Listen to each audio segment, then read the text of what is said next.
35 years I spent guiding ships through water that wanted to kill them, and I never lost one. Not one. So when I tell you that 3 nights into a vacation I paid for myself, I stood alone on a dock at midnight and found proof that my own son had built a plan to end me, understand that number first. 35 years. A man who reads water for a living does not mistake a wave for an accident. The dock at Ocracoke was empty at that hour. Fog sat low over the Sound, thick enough to blur the marina lights into orange smears. I had not planned to walk out there. I told myself I had not planned it, which was already a lie, because a man does not lace his boots at 11:40 at night for no reason. The reason had a name: Denny. My son had been strange with me since we arrived on this island 3 days earlier on a trip I had paid $24,600 to give my wife. And strange was not a word I used about him lightly. 23 years I had known that boy. I taught him to read a chart before he could read a sentence. I taught him what a following sea felt like under a hull, what slack tide sounded like against a piling. He had never once looked at me the way he looked at me the evening we arrived, when I asked why the room assignments had changed without a word to me. He called it a misunderstanding and smiled while he said it.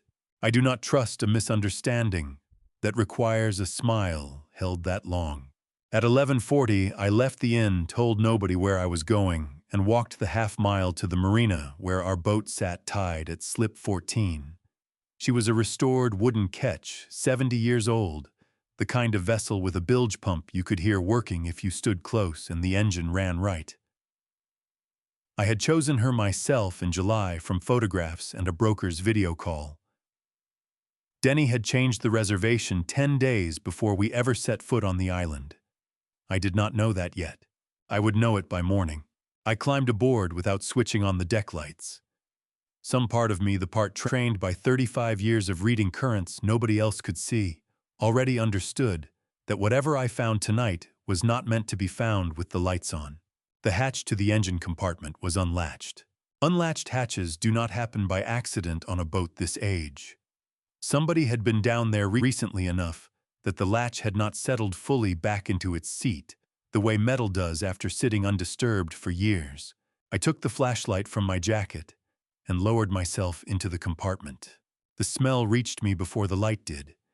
Diesel sharper than it should have been on a boat this well kept. I traced the beam along the fuel line until it reached the connection near the bilge pump, and there at that single joint, the line had been loosened.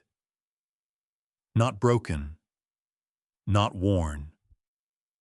Loosened deliberately by a hand that knew exactly which fitting to touch and exactly how far to turn it, so the leak would be slow enough to pass a casual look and steady enough to matter over time. The bilge pump had been disconnected entirely. Its wiring sat coiled to one side, tucked with a neatness that told me whoever did this had not been in a hurry. They had wanted it to look, if anyone ever checked, like corrosion, like age, like the kind of failure that happens to old boats and to old men who trust the wrong person to maintain them. My hand found something else wedged behind the fuel line where a careless man would never have seen it. A folded work order slipped from the marina's maintenance office dated 10 days before Addie and I ever set foot on this island. The service requested read routine inspection engine bay. The technician's initials at the bottom matched no one on the marina's regular crew.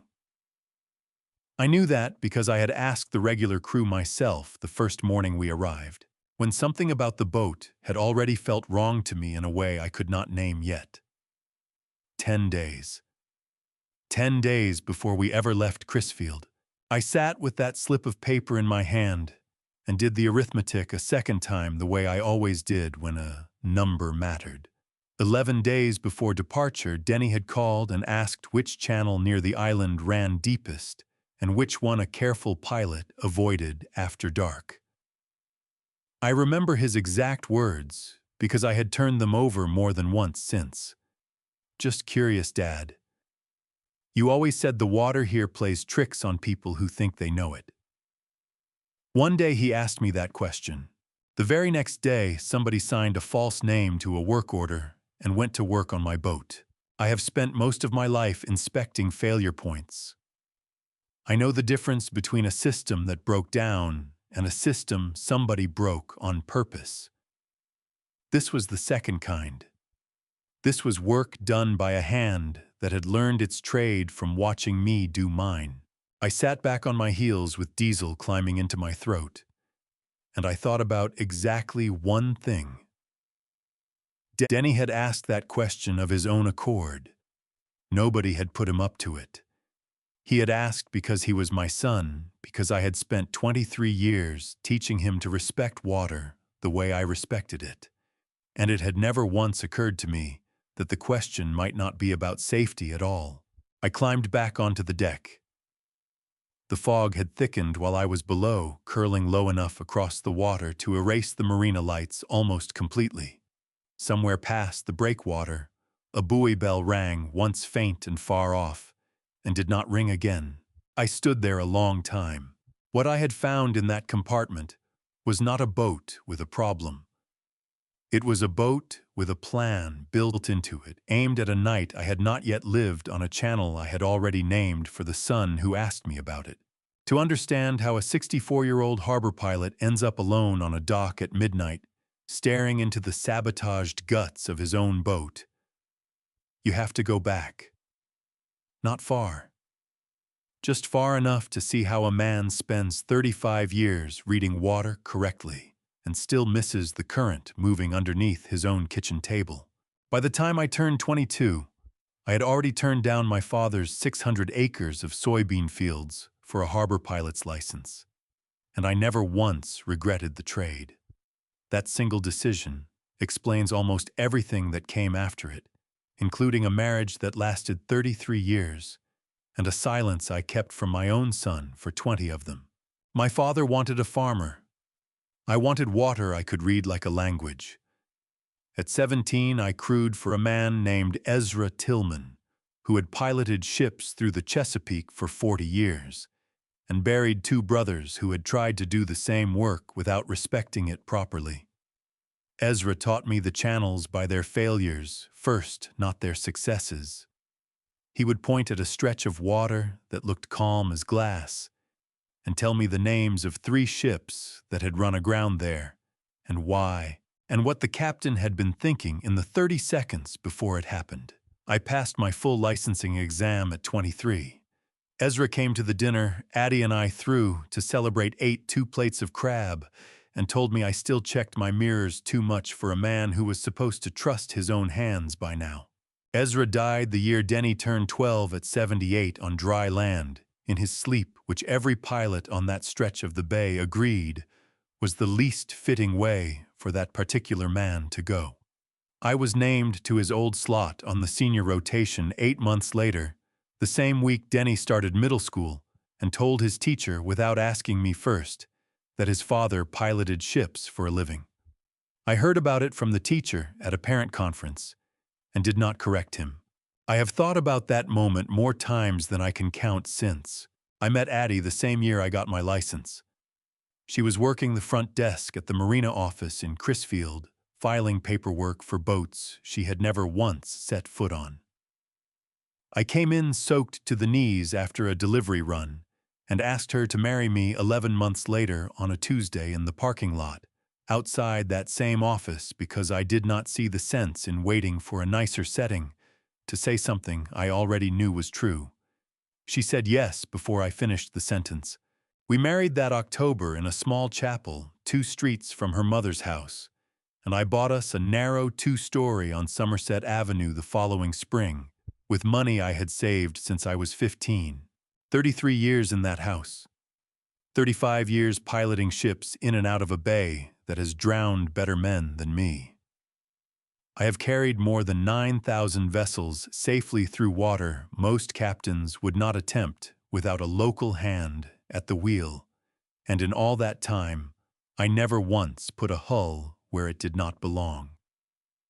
The closest I came was my 14th year on the water, guiding a container ship through a fog so thick I could not see the bow from the wheelhouse, using nothing but depth soundings and 30 years of another man's memory passed down to me secondhand. I brought her through clean. The company sent a letter afterward framed now in Addie's sewing room, calling it the best piece of piloting they had witnessed in 2 decades of Chesapeake operations. I have never once mentioned that letter to Denny. He found it himself at 16, dusting a shelf he was not asked to dust, and did not say a word about it for 3 days. Denny came to us when he was 10, after his father, a waterman named Tobias Coyle, drowned on a crab boat working a channel he should have known better than to run in a rising storm. I will tell you about that night properly later because it matters more than almost anything else in this story, and because I have never told it the way it actually happened, not even to Denny. For now, understand only this. I raised that boy as my own from the age of 10, taught him everything Ezra taught me, watched him earn his own provisional license 4 years ago with a score higher than mine had been. He kept his father's last name Coyle instead of taking mine. I never once asked him to change it, and he never once offered to. Every year near the end of August, I go quiet for 2 or 3 days. Addie has never asked me why not once in 33 years, though I know she has her guesses. She makes crab soup on those days, the same recipe her mother taught her, and sets it in front of me without a word, and I eat it, and by the 3rd day, I am myself again. Denny noticed it too growing up. He asked me about it exactly once when he was 14, and I gave him 4 words and nothing more. I have never given him more than that, not in 23 years, and that silence is going to matter before this story is finished. On the mantel in our front room sits a small brass bell no bigger than a fist, salvaged from a wreck a long time before Denny was born. I polish it on those quiet August days, sitting alone in the front room with a cloth and a tin of polish, older than my marriage. Addie learned early not to ask about the bell either. She would bring me coffee, set it on the side table, and go back to whatever she was doing. And the house would stay that particular kind of quiet that 2 people build together over enough years to know exactly which silences need filling and which ones do not. I was polishing that bell on the last Tuesday of August, 10 months before the trip to Ocracoke, when Addie came in from the kitchen holding her chest with one hand, her face gone the color of the fog we get off the water in October. I set the bell down without finishing the last section of the rim. I would not touch it again for a long while after that. A man learns to put certain things aside when a larger one demands his full attention, and I had 35 years of practice doing exactly that. There are sounds I have trained myself not to hear anymore. The bell used to ring before the wreck took it, and the salt took most of the ring out of it. I keep it anyway. Some things you hold on to specifically because they no longer make the sound they were built for. And that absence tells you something the sound itself never could. The first time Denny stood on the deck of a working boat, he grabbed the rail with both hands and refused to let go for 11 minutes. I know it was 11 minutes because I timed it the same way I timed everything back then, trying to learn this new job of being somebody's father before I had any real practice at it. He was 10. 6 months out from losing Tobias, still flinching at engine noise, still sleeping most nights in the hallway outside our bedroom instead of his own room down the hall. Addie found him there most mornings, curled against the baseboard, and never once made him explain why. She would just crouch down, touch his shoulder, and tell him breakfast was ready, as if a boy sleeping on hallway floors was an ordinary thing that happened in ordinary houses. I did not push him toward the water. I want that understood clearly. Denny asked me himself 3 weeks after he moved in with us whether he could come out on a delivery run. I told him yes before I thought it through properly, and by the time I had thought it through, we were already standing on the dock at 5 in the morning with 2 cups of coffee I had no business giving a 10-year-old, and a fog rolling in off the bay, thick enough to swallow the far pilings whole. He asked questions the entire run. What does that boy mean? Why do we slow down here and not there? How do you know which way the current is moving if you cannot see it? I answered every one of them the way Ezra had answered mine, plainly, without simplifying anything for his age, because I had learned a long time ago that children understand more than adults give them credit for, provided you do not insult them by pretending otherwise. By 12, he could read a depth chart without help. By 14, he had memorized every channel marker between Crisfield and the mouth of the Potomac, unprompted, the way some boys memorize batting averages. I taught him everything Ezra taught me. I taught him more than that, if I am honest, because I had 30 years on Ezra by the time I started teaching Denny, and 30 years buys a man a great deal more to say. He sat his provisional licensing exam 4 years ago. The same exam I had sat at 23 and scored higher than I had. The examiner called me afterward, a man I had known professionally for 2 decades, and told me he had never seen a candidate that young correct for a cross-current so cleanly on the practical portion, adjusting the wheel a full 6 seconds before most licensed pilots would have noticed the drift at all. I told Denny the score over the phone, and he was quiet for a moment, before he said only, "I learned it from you," and then changed the subject to something about the weather.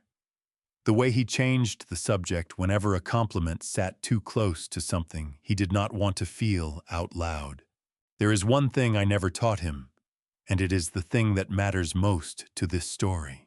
Denny was 14, the year he found me in the front room, on a night near the end of August, sitting alone with the brass bell in my lap and a cloth I had stopped moving across it some time earlier. I did not hear him come in. I do not know how long he stood in the doorway before I noticed him there watching me in a way no 14-year-old should have to watch the man raising him. He asked me what was wrong. I told him nothing was wrong. He did not believe me, and he was right not to. But he also did not push, because even at 14, Denny understood the difference between a door that was closed and a door that was locked. He asked me one more question instead. He asked what the bell was for. I could have told him everything that night. I have thought about that more times than I can count in the years since. I could have told him about a storm 9 years before he was born, about a Channel 2 boats deep in fog, about a decision I made in 11 seconds, that a 35-year career never let me forget. I could have told him the bell came off the boat his father died on, salvaged 3 days later by a crew I paid out of my own pocket, because nobody else volunteered for the job. I told him 4 words instead. For those we lost. He never asked again. Not once, not in the 20 years since, though. I know he thought about it, because I would catch him looking at that bell sometimes at holidays, at family dinners, with an expression I never learned to read properly. A boy who asks a question exactly once and then carries the not knowing for 2 decades is not a boy who stopped caring about the answer. He is a boy who decided at 14 that the not knowing was mine to keep, and that taking it from me would cost more than it was worth. I have wondered since whether that was the moment I lost something with him that I never got back. Not trust exactly. Something closer to permission. Denny stopped asking me for the truth that August night, and somewhere in the years after, I believe he stopped expecting it from me at all, in anything, not just the bell. A man does not usually notice the exact hour a door swings shut between himself and his own son.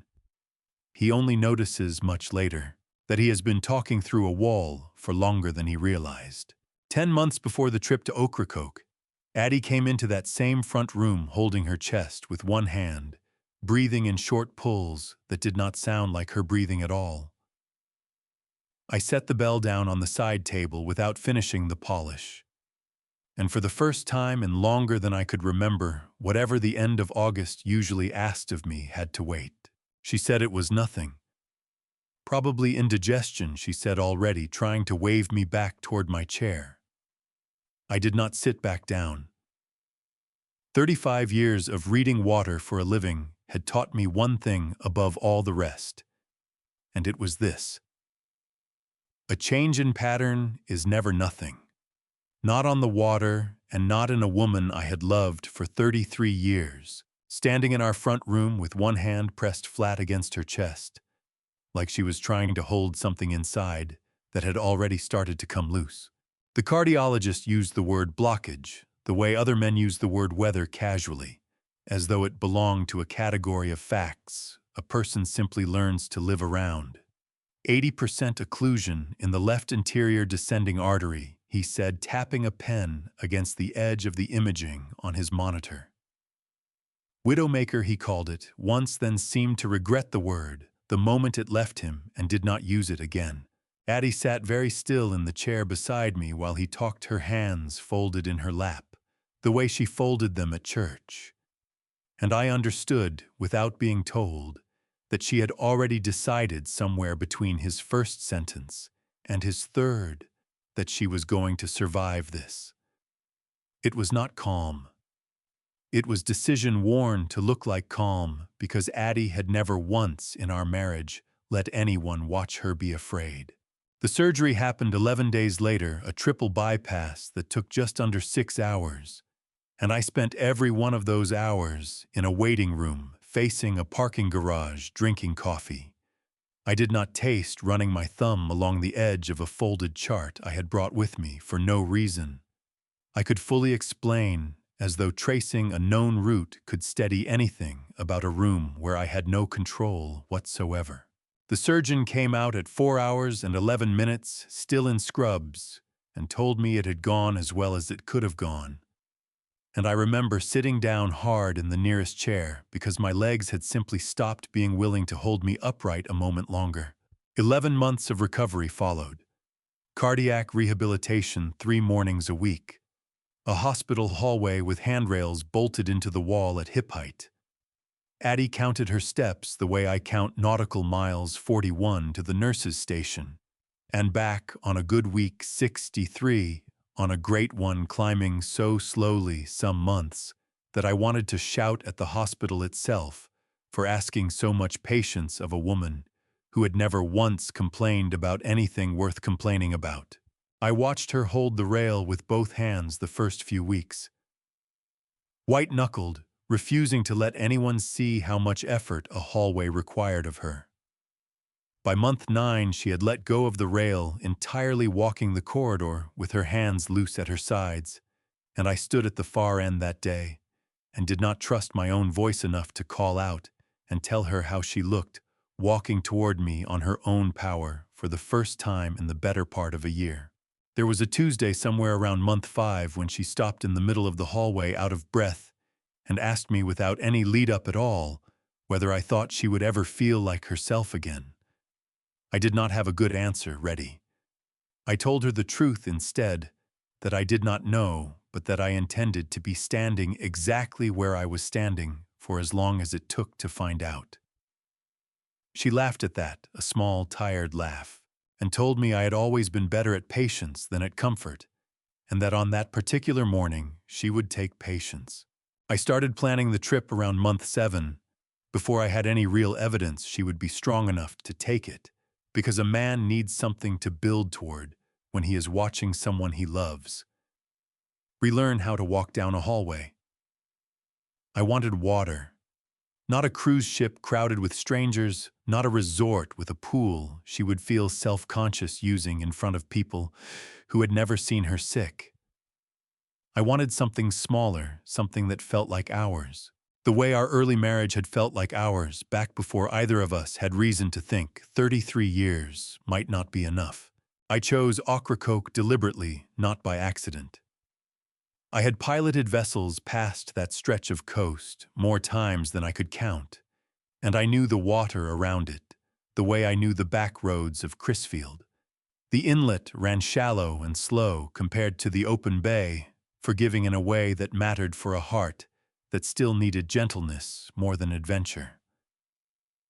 I wanted somewhere reachable only by ferry without the noise of a mainland resort, somewhere Addie could sit on a deck in the mornings and watch fog lift off water that was not trying to prove anything to anybody. I found her through a broker in July, a wooden ketch built in the 1950s and restored over 4 painstaking years, put up for charter through Ocracoke. 9 days of slow water and quiet mornings, no itinerary beyond wherever the wind and Addie's strength wanted to take us.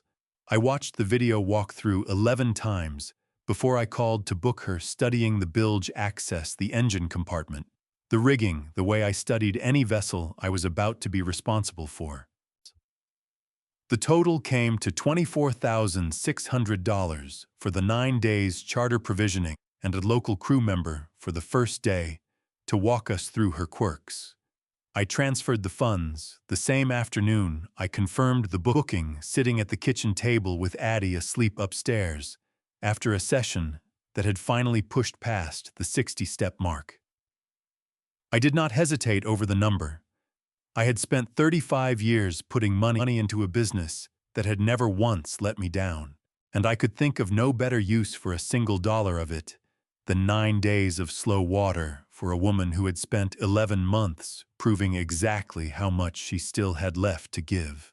I told her that Sunday evening, sitting across from her at the kitchen table with the confirmation email already open on my laptop, and I watched her face do the thing it had not done in almost a year, open all the way up, the way a face does when a person remembers there is still a future waiting on the other side of a long illness.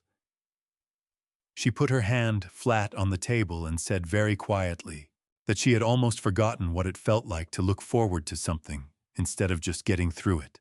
I called Denny that same evening to invite him and Bryn along, certain in the particular way a father can be certain about a son. He raised from the age of 10 that there was nothing in the world he would rather do than watch his mother walk down a dock under her own power for the first time since the surgery that nearly took her from all of us. Denny answered on the 4th ring later than he usually did, and I could hear a television somewhere behind him muted, or nearly muted, the particular blue flicker of a screen left on for company rather than for watching. I told him about the boat before he had a chance to ask why I was calling on a Tuesday night. 9 days, I said. Ocracoke. Your mother finally passed 60 steps without the rail. I gave him the dates, the 3rd week of September, and told him I wanted him and Bryn there for all 9 of them if they could manage it, and that I had already handled the cost, so money would not be a reason to say no. There was a pause after that.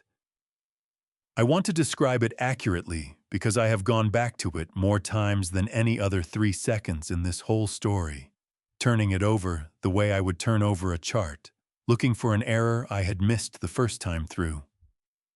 It was not a long pause, barely a full breath, maybe 2, but I had spent 35 years learning to notice the difference between water that hesitated because of wind and water that hesitated because something underneath it had shifted. And that pause on the phone belonged to the second category, though I did not let myself think that clearly about it at the time. That's really generous, Dad, he said finally. Let me check some things on my end and I'll call you back. I told him there was nothing to check, that I had already booked it, that all he needed to do was show up with his wife and a bag. He laughed at that. A short laugh that did not quite match the rest of his voice, and said, work had been strange lately, that a project he was managing for Bay Coastal Logistics had gotten complicated in ways he did not want to get into over the phone. I did not press him. I have never been a man who presses. I had raised him to bring things to me on his own timeline rather than mine, and 23 years of that habit did not break simply because something in his voice had sounded for 3 seconds, like a man standing at the edge of a decision he had not yet made. I did not know that Tuesday night what Denny did after he hung up the phone.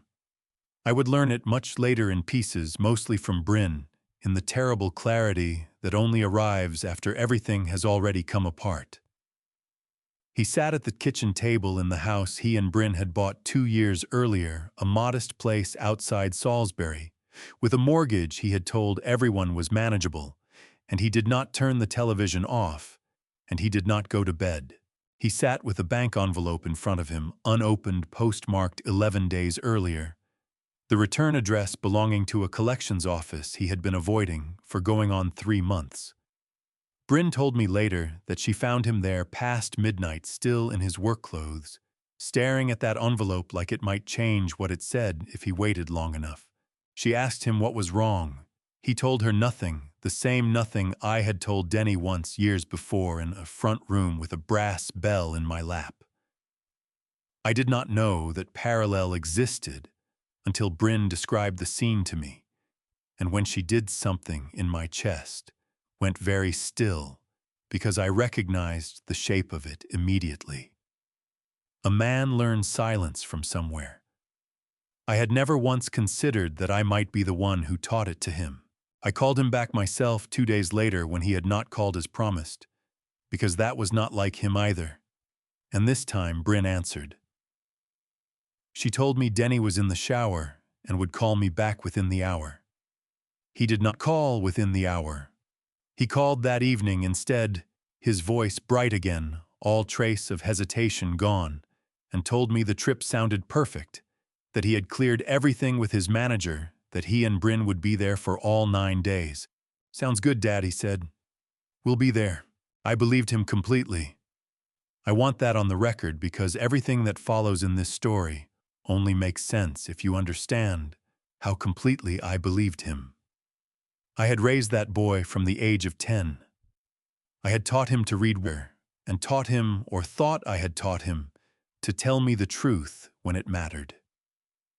I hung up the phone that evening and told Addie the good news, and she cried a little, sitting at the kitchen table with her hand over her mouth, and said it would be the first real vacation the 4 of us had taken together in longer than either of us wanted to count. She asked me almost as an afterthought what kind of work Denny had gotten into at Bay Coastal Logistics. I told her I did not know the specifics, only that he had mentioned freight scheduling and a promotion that had come with more responsibility than the raise that accompanied it. She said that sounded like Denny always taking on more than anyone asked of him, and I agreed with her, and neither of us thought to wonder out loud or otherwise why a man with a promotion and a raise would have an unopened envelope from a collections office sitting on his kitchen table. I did not ask Denny a single hard question that week. I did not ask him about the project at Bay Coastal Logistics that had gotten complicated.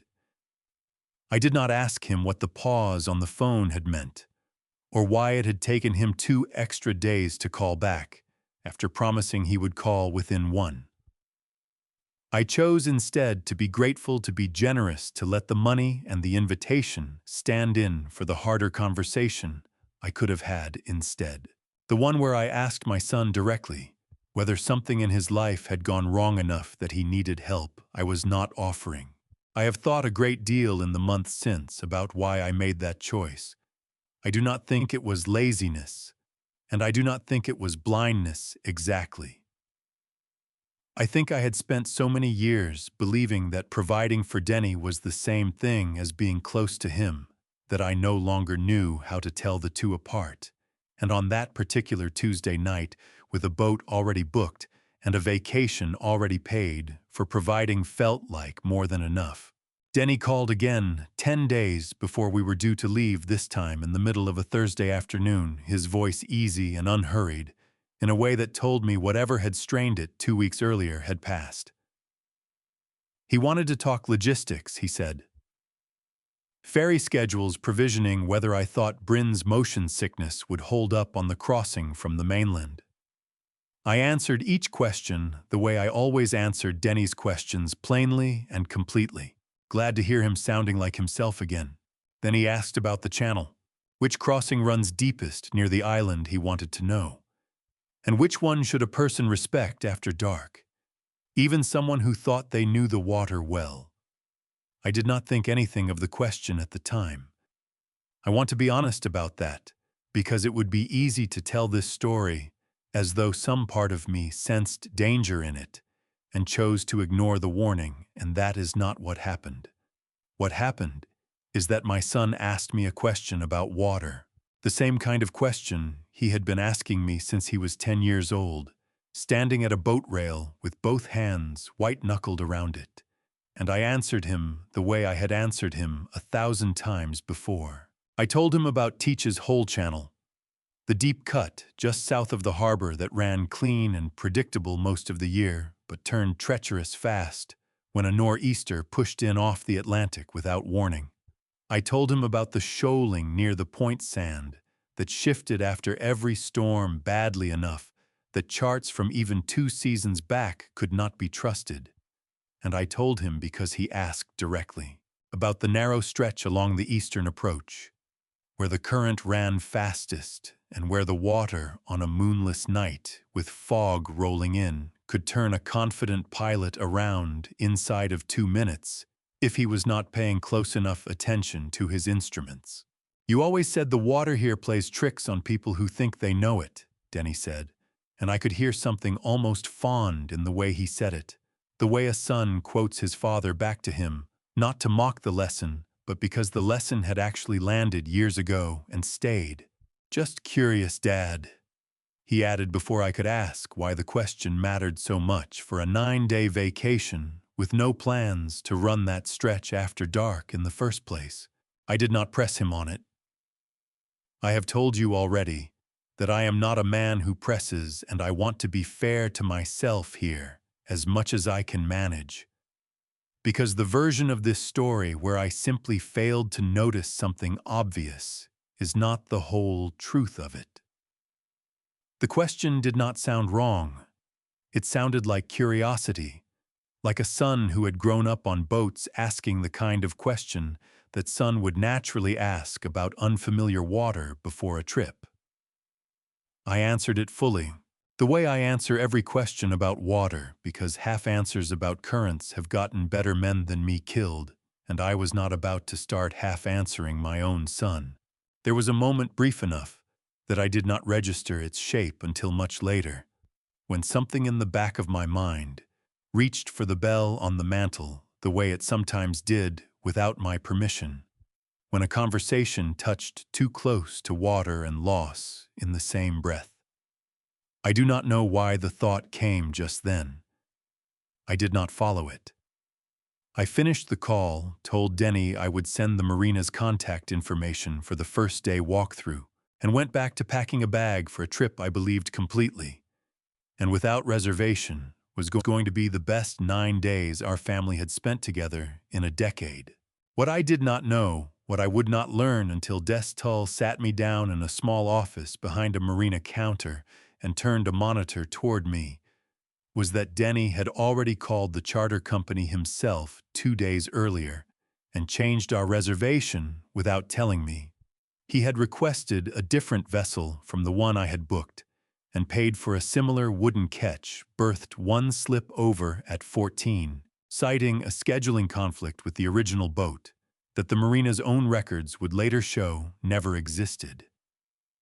He had also specifically requested that slip because of its proximity to the Eastern Channel approach, the exact stretch of fast water and shifting sand I had just finished describing to him in detail over the phone, the stretch he now knew because I had told him myself a careful pilot respected and an overconfident one did not survive. I did not know any of that on the Thursday I am telling you about now.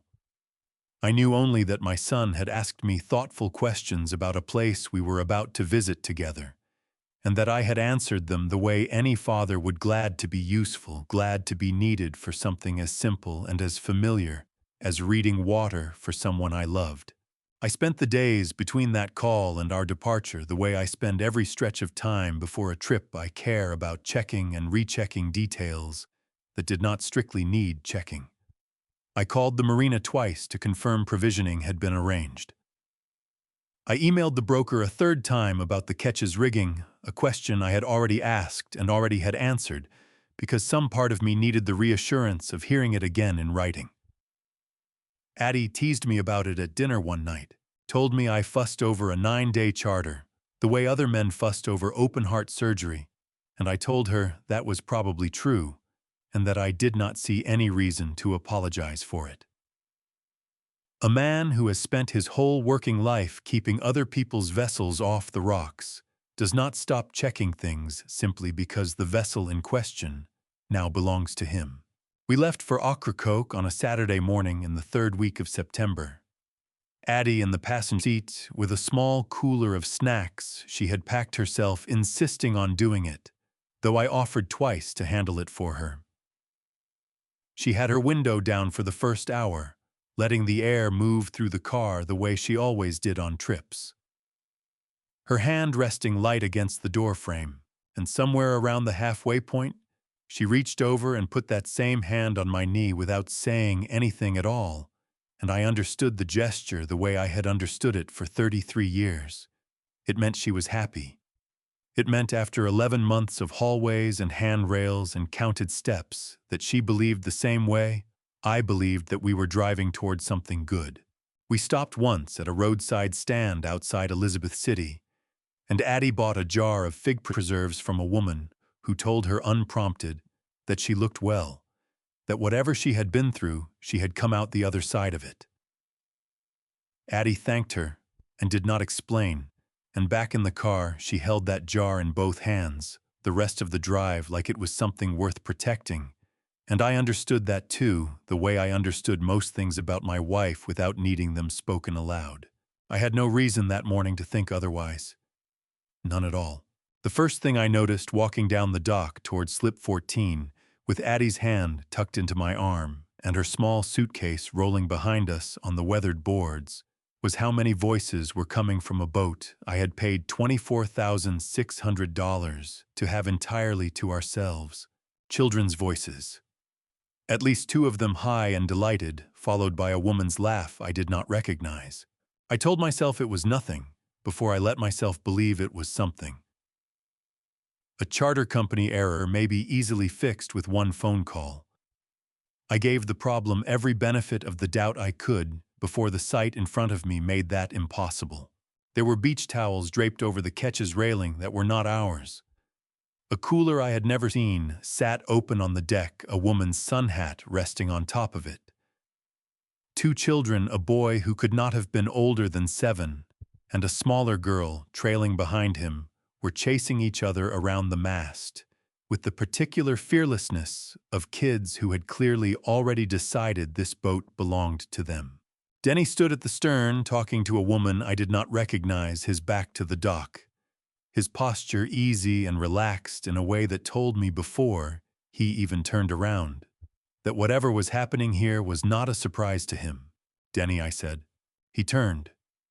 I watched something cross his face in the half-second before he arranged it into a smile, something quick and involuntary that I would spend the following days trying to name correctly and would eventually decide was closer to calculation than to guilt, though at the time I mistook it for simple embarrassment at being caught unprepared.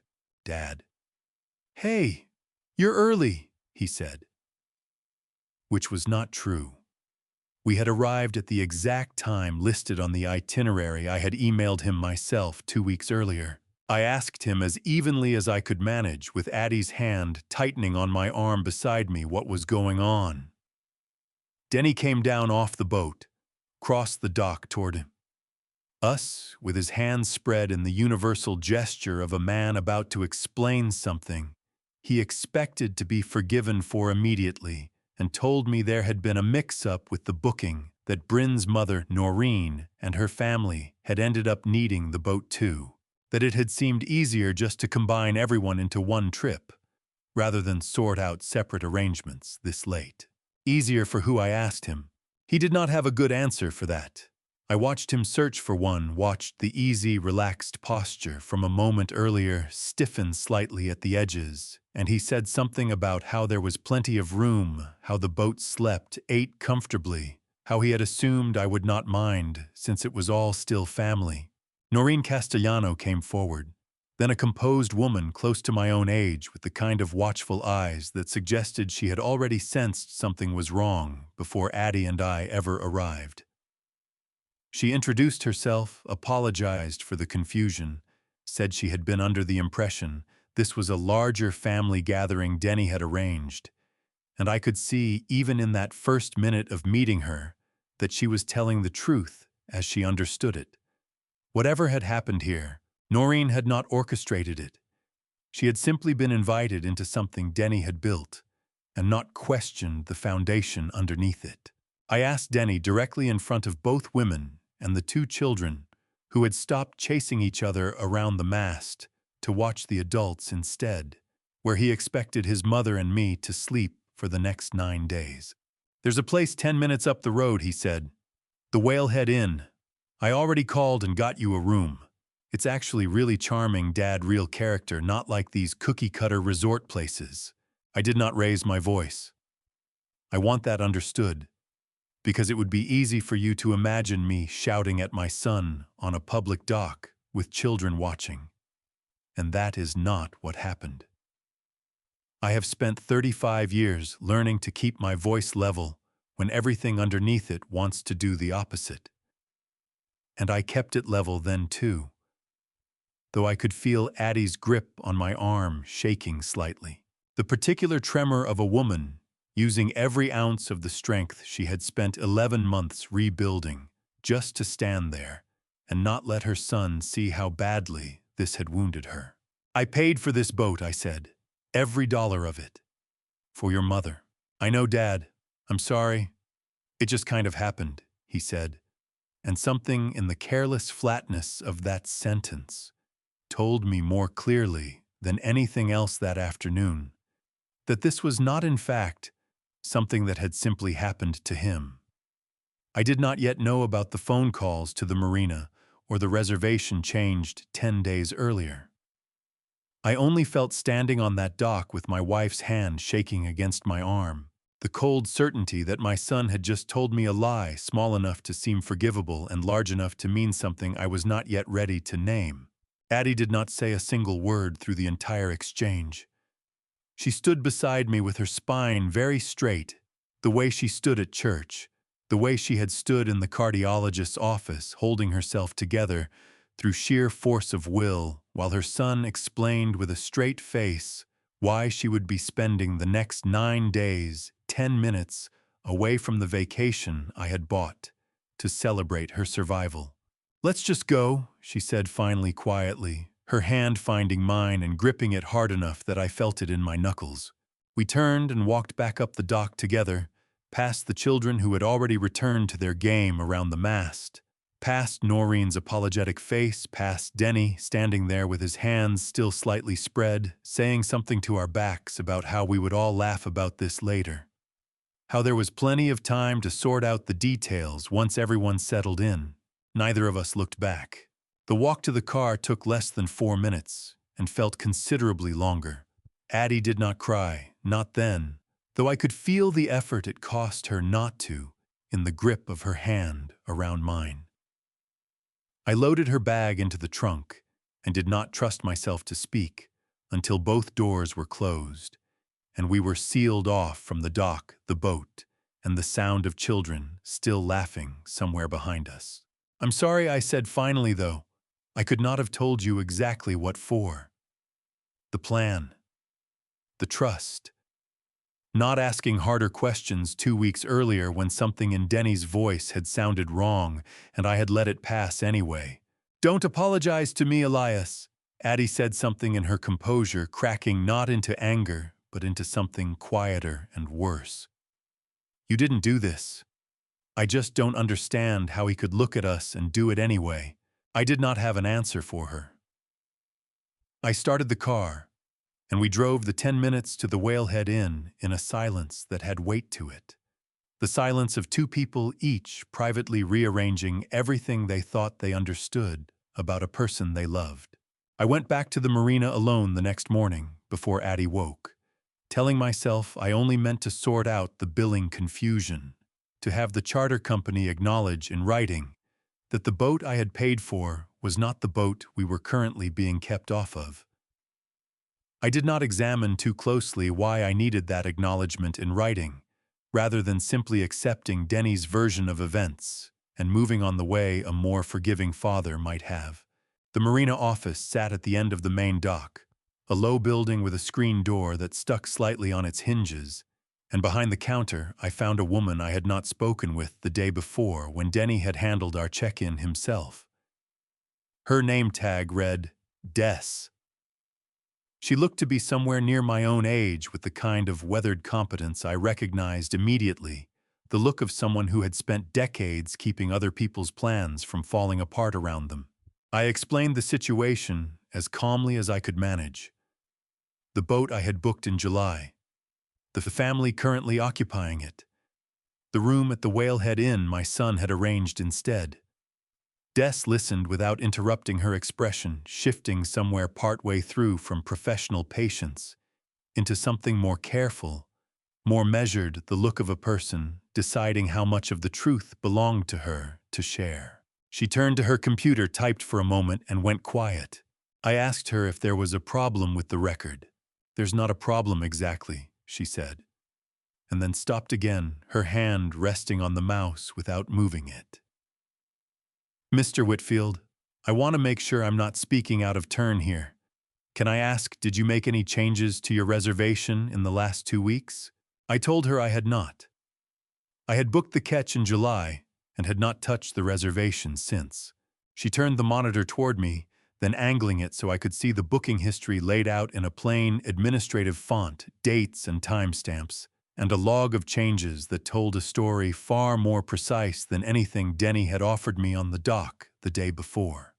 10 days before our arrival, the original reservation under my name had been modified by a phone call placed from Denny's number listed in the system as an authorized party on the account. The change moved us from the vessel I had selected to a similar catch berthed at Slip 14, cited as a scheduling necessity due to a maintenance conflict with the original boat. I read the entry twice, then a third time, the way I used to reread a depth sounding I did not trust the first time through. Slip 14 sat closest to the marina's eastern gate nearest the channel approach I had described to Denny in such detail over the phone 2 weeks earlier. I did not say that connection out loud to Des.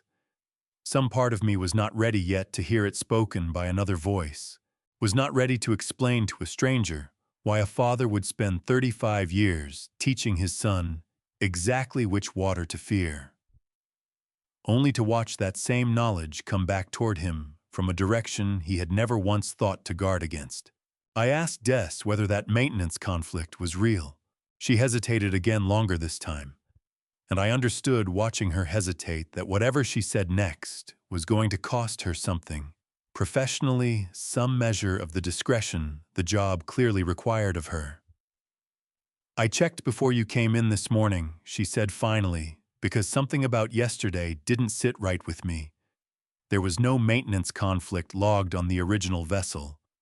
Nothing in the service records. The boat you booked in July was ready and available the entire time." I asked her, my voice steadier than I felt why anyone would go through the trouble of fabricating a reason to change a reservation that was already correct. "I don't know that, Mr. Whitfield," she said. "I only know what the system shows me. And I thought you deserved to see it rather than just take my word for it." I sat with that information longer than I probably should have, standing at a marina counter with a screen door ticking softly in the wind behind me, doing the arithmetic. I had done my whole professional life whenever a set of facts refused to add up the easy way. A man does not fabricate a maintenance conflict on a boat that never had one unless the change itself is the point, not the reason attached to it. 10 days. Denny had made this decision deliberately, 10 full days before he ever stood on that dock, and told me it just kind of happened. I thanked Des for her honesty and asked her to print the record for me, which she did without hesitation, sliding the page across the counter with the particular gentleness of someone handing over something they suspected might hurt to hold. I folded it once and put it in my jacket pocket, next to nothing, weighing almost nothing, and yet by the time I walked back out onto the dock, I felt it there the way a man feels a stone in his shoe present in every step, whether he looks down at it or not. Before I left, Dis asked me carefully whether I wanted her to flag the reservation change in the system as a formal complaint. I told her not yet. I did not fully understand, standing there, why I still wanted to give Denny room to explain himself before I turned this into something official, something that would exist permanently in a company's records, rather than just between the two of us. Des did not push me on it. She only said, in the tone of a woman who had clearly watched a great many family disputes play out across that same counter over the years, that the option would still be there whenever I was ready for it, and that some fathers took longer than others to be ready. I did not go straight back to the inn. I stood at the end of the dock for a long while, instead looking out at Slip 14 at the boat I had paid for, and would not sleep aboard even once. And I thought unwillingly of every hour I had spent teaching that boy to read water, to understand exactly which channels deserved respect and which ones would forgive a careless hand. I had given him that knowledge freely, proudly, the way a father gives a son anything he believes will serve him well in the world. I did not yet understand what he intended to do with it. I only understood, standing there with a printed record folded in my pocket, that whatever this was, it had not happened by accident, and that a man who plans something 10 days in advance is not a man who can be reasoned out of it with a single conversation on a dock. The text came in at 11:52 that night, while I was lying awake in a room at the Whalehead Inn that smelled faintly of mildew and lemon cleaner in equal measure, listening to Addie's breathing beside me in the dark, and trying to decide whether it was steady enough for me to trust that she was actually asleep. Fran Odom. My neighbor of 19 years, the woman who left a bucket of fresh oysters on our porch every Friday, without ever once being asked to, and would deny if pressed that it was any kind of regular arrangement at all. Fran did not text me often, and never that late, and I felt my stomach tighten before I had even opened the message, the particular dread of a phone lighting up in the middle of the night from someone who has no reason to be awake unless something has gone wrong. Elias, are you home? Saw lights on at your place just now. Thought you were in North Carolina. I called her back immediately, instead of typing a response, and she picked up on the first ring, her voice low, the way people's voices go low when they are standing somewhere in the dark themselves, watching something they are not entirely sure they should be watching. We're still in Ocracoke, I told her. Nobody should be at the house. There's a car in your driveway, she said. Has been for about 20 minutes now. I didn't want to call the police on your own son without checking with you first. But Elias, I don't like this. I really don't. I asked her how she knew it was Denny's car, and she told me she had recognized it the moment it pulled in the same gray sedan he had driven to Thanksgiving dinner the year before, parked at an angle across our driveway the way a person parks when they are not planning to stay long enough to bother straightening it out. She had watched from her kitchen window, she said, because something about the whole thing had felt wrong to her the moment the headlights swept across our yard at that hour, and she trusted that feeling enough to keep watching rather than go back to bed. I stood in the bathroom of that inn, phone pressed to my ear, and asked her to stay on the line and tell me exactly what she saw. 2 people went in through the side door, she said. A man and a woman. The porch light didn't come on, which struck me as strange because you've got that motion sensor installed, don't you? I remember you telling me about it last spring. I did have a motion sensor installed. I had installed it myself, in fact, the spring before, after a string of car break-ins 2 streets over had made half the neighborhood nervous enough to finally deal with their exterior lighting.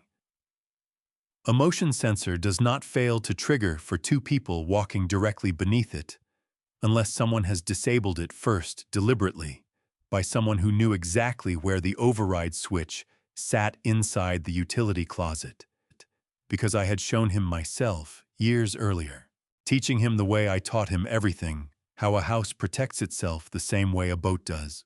They were in there a while, Fran continued. I want to say close to 45 minutes.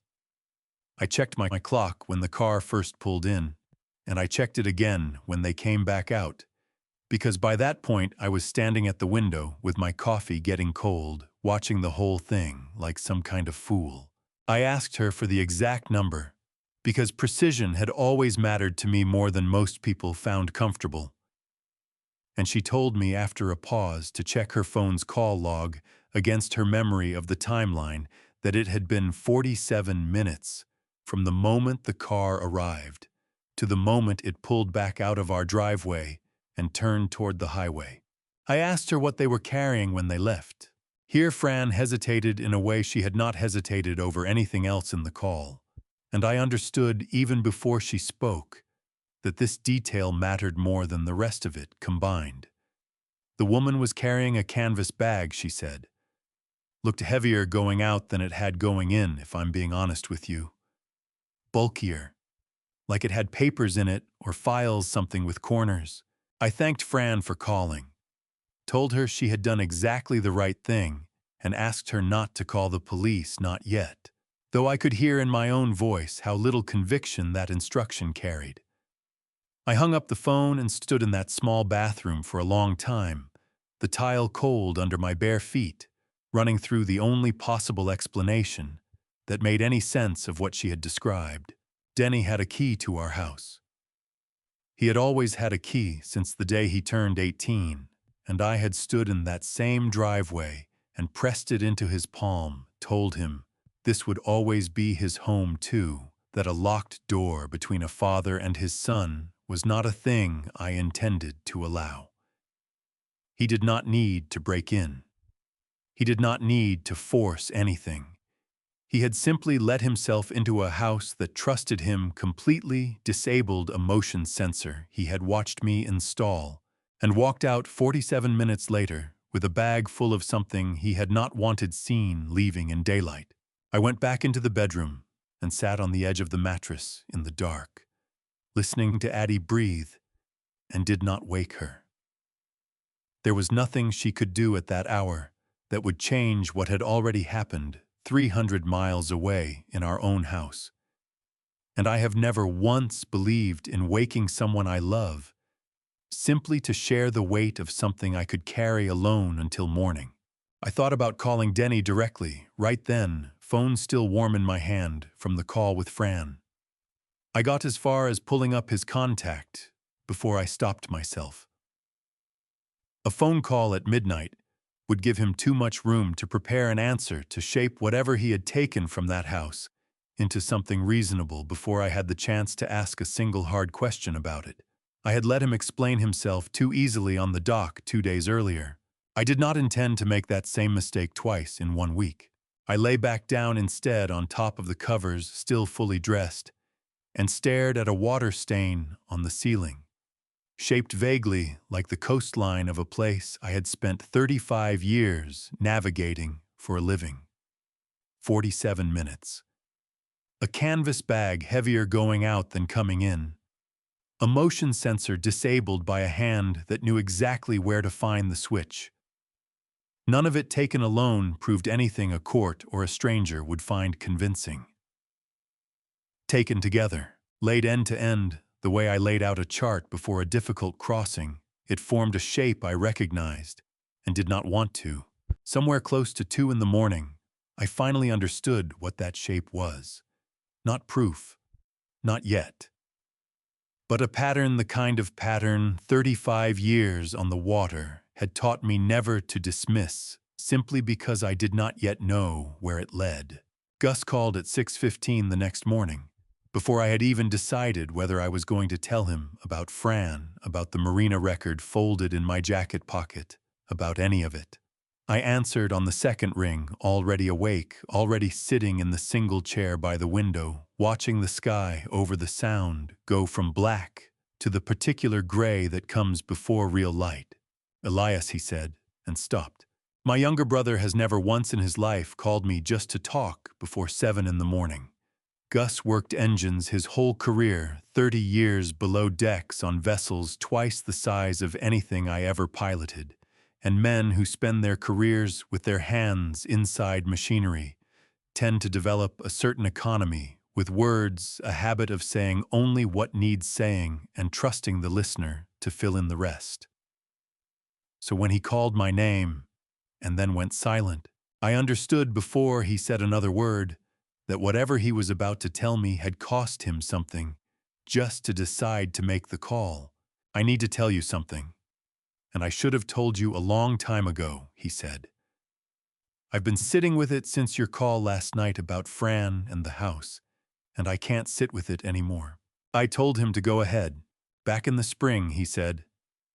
"April, maybe May. Denny called me. Asked me a bunch of questions about your life insurance policy. Whether the payout was different if something happened on the water versus on land. Whether accidental death riders actually paid out double the way people say they do, or if that was mostly just something people believed without checking." I did not say anything for a moment. I stood up from the chair by the window, the phone still pressed to my ear, and walked to the small bathroom sink, because some part of me needed to be standing somewhere with a hard surface under my hands. I asked him what he had told Denny. "The truth," Gus said, his voice tightening. "Because why wouldn't I? He's your son. He said he was helping you look over your policy, said you'd asked him to double-check some things, since you weren't as sharp with paperwork as you used to be, and Elias, I believed him. I told him, yes, double indemnity policies do pay out twice the face value if the death is ruled accidental rather than natural causes. I told him the policy on you specifically named boating incidents as a covered category, same as most maritime professionals carry. I told him all of it because he's family, and I had no reason in the world to think he was asking for any reason other than the one he gave me. I asked him, my voice steadier than I had any right to expect it to sound, whether Denny had said anything else. Anything about timing, anything about circumstances. There was a pause on the line long enough that I thought the call might have dropped. He asked if the payout changed based on how the accident happened, Gus said finally. Whether drowning specifically counted the same as any other accidental cause or whether there were exceptions. I remember thinking it was a strange thing to ask, strange enough that I almost said something to you about it at the time, but then Thanksgiving came and went, and it just... I don't know. It slipped. I let it slip, Elias, and I have hated myself for that every single day since your call last night. I asked him one more question, the one I already knew the answer to before I finished asking it. I asked him whether Denny had seemed at the time like a man under financial pressure. He seemed distracted, Gus said. Tired. I remember thinking at the time that something must be weighing on him at work. I didn't know what. I didn't ask. I've thought about that a lot too since last night. Whatever was weighing on him back in the spring, Elias, I think it's still weighing on him now, and I think it's gotten heavier, not lighter. I did not answer him right away. I set the phone down on the edge of the sink, still connected, still able to hear Gus breathing on the other end.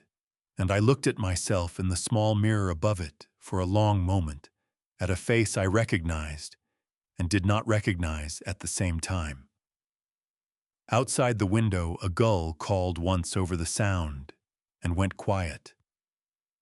The tap dripped twice into the basin, slow, unhurried, indifferent to everything happening in the room around it. I did not move for the better part of a minute, standing there with both hands braced against the cold porcelain edge, listening to nothing at all. When I finally picked the phone back up, Gus was still there, still waiting. I told him it wasn't his fault. I do not know if I believed that when I said it. I think some part of me needed to say it out loud anyway, for his sake as much as my own, because I could hear in his silence that he had been carrying this particular weight alone for 5 months. Certain that his own carelessness, on one ordinary phone call in April, had somehow handed his nephew the exact information required to end his older brother's life and collect on the difference. After we hung up, I stood in that bathroom a while longer, doing the arithmetic that had become, over the last 2 days, the only kind of thinking I seemed capable of. April. 5 months before this trip. I thought of the envelope I had learned about only a week earlier, the unopened one from a collections office sitting on Denny's kitchen table, the same night I first called to invite him, the night he asked for time to think it over, before calling back.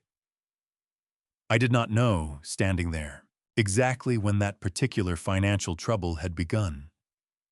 I only understood that a man does not typically start asking detailed questions about his father's accidental death benefits in the same season.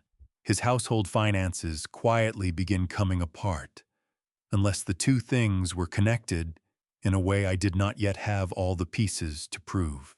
I thought, too, about every conversation I had ever had with Denny about risk. I had spent his whole childhood teaching him to think about danger the way I thought about it myself, as probability, as percentages, as numbers on a chart that told you exactly how much margin you had before a decision turned fatal. I had never once considered that a boy raised to see risk as arithmetic might, as a man learned to see a person's death the same way. A number, a payout, a line item that solved a problem, if the timing and the circumstances lined up correctly. I went back into the bedroom where Addie was just beginning to stir, and I did not tell her not yet what Gus had said. I needed a few more hours to hold it by myself first, the way a man holds a fracture before he trusts himself to say the word, broken out loud, to someone who loves him. Del Sutton called just before 9, his voice carrying the particular clipped efficiency of a man who has spent 30 years reviewing compliance documentation for a living, and has never once in that time learned to soften bad news before delivering it. Del and I had known each other since our licensing exams, 35 years of holiday cards, and the occasional fishing trip, and he did not waste time now on pleasantries. "Elias, I need you to sit down for this one," he said. "I mean that literally." "Are you sitting?" I told him I was standing and that it would have to do. He told me he had spent the previous evening running a routine compliance audit for a maritime insurance client, cross-referencing pilot certification records against a logistics company called Bay Coastal, the same company Denny worked for, the same company he had mentioned to me on the phone 2 weeks earlier. When his voice had first caught in that way, I had chosen not to examine too closely. "I found your name on 3 pilotage logs from the last 7 months, Del said. "Logs certifying vessel inspections you never performed, Elias. Signed with what looks on the scan I'm looking at like a very good approximation of your signature. Good enough that I almost moved past it before something made me look twice." I asked him what the logs were for. "Insurance compliance, mostly," he said. "The kind of paperwork that lets a shipping company claim a licensed senior pilot, personally verified, a hull or a cargo hold, met safety standards before it moved through federal waters. Companies pay a premium for that kind of certification. Real money, Elias, especially on cargo, runs through channels with any degree of navigational risk attached." I asked him, though. Some part of me had already begun assembling the answer before he gave it to me, how a company would benefit from a certification that was fraudulent. "They save on legitimate inspection costs," he said. "They can also use a senior pilot's name to smooth over routes that might otherwise draw closer scrutiny from the Coast Guard. And somebody at Bay Coastal Logistics has been collecting a kickback for facilitating exactly that kind of arrangement, for what my records show is somewhere close to 7 months now. I don't have proof yet of who initiated the payments on their end. I have proof in front of me right now that your forged signature is what made the paperwork look clean enough to pass." 7 months, I said, mostly to myself. That matched something. I did not tell Del what it matched, not yet, because the shape of it was still assembling itself in my mind, even as we spoke. But I understood standing there that 7 months put the beginning of this arrangement somewhere close to the same window when Denny's financial trouble had apparently begun, close enough to the envelope on his kitchen table, close enough to the question about double indemnity that Gus had answered for him in April, that I no longer believed I was looking at three separate problems. I was looking at one problem viewed from three different angles, the way a single object looks different depending on which side of it you happen to be standing on. I asked Dell which channel the falsified logs referenced. He read me the details off his screen, his voice flattening into the careful, neutral tone of a man reading something he already suspected would hurt the person listening. Two of the logs covered generic cargo routes along the mid-Atlantic coast, nothing specific enough to raise alarm on their own. The third log, dated just under a month ago, certified a hull inspection for a vessel routed specifically through the Ocracoke Inlet, the exact channel I had spent 35 years learning to respect and had only weeks earlier spent an afternoon on the phone teaching my own son to respect in precisely that much detail. I did not say anything for a long moment. Elias Dell said, his voice softening for the first time in the entire call. I know this is a lot. I know whose signature I'm looking at, and I know whose name is attached to the company cutting the checks. I'm not asking you to draw conclusions before you're ready to. I'm just telling you what the paper says, because 35 years of friendship means I wasn't going to sit on it and let you find out some other way. I thanked him, and I meant it, though the words came out flatter than gratitude usually sounds. 35 years I had spent building a reputation on that specific signature, on the understanding that when Elias Whitfield certified a vessel safe, that certification meant something a shipping company could stake real money on, that federal inspectors could trust without a second look. My name was the collateral. My name forged onto documents I had never seen. Protecting a channel my own son had been quietly steering toward for reasons that no longer felt like a mystery, so much as a slowly completing equation. I hung up the phone and sat down finally on the edge of the inn's narrow bed, because my legs had stopped being entirely willing to hold me up the second time, in as many days that a phone call had done that particular thing to me. And I understood sitting there that whatever I was walking toward now had stopped being a misunderstanding between a father and a son, a very long time before I had allowed myself to see it clearly. I asked Dell before we hung up what he thought I should do with what he had told me. He was quiet for a moment, and when he spoke again, his voice had lost the careful neutrality he had used to read me the details off his screen. I think you already know the answer to that, Elias, he said. I think you've known since somewhere around the second thing you learned this week, and I think the only question left is how much more you need to see before you let yourself act on it. He was right, and I did not enjoy hearing it said out loud by someone who had known me long enough to say it without softening the edges. I had spent 2 days gathering pieces of a picture I already understood in outline, the way a pilot reads the first signs of a coming storm and knows well before the sky confirms it exactly what shape the weather is going to take. I thought of Des and the printed reservation record still folded in my jacket pocket, and I wondered whether the marina's cameras might have caught anything else worth seeing in the days since we arrived, anything beyond a booking log that a court would find harder to dismiss than a signature on a piece of paper. I did not call her that morning.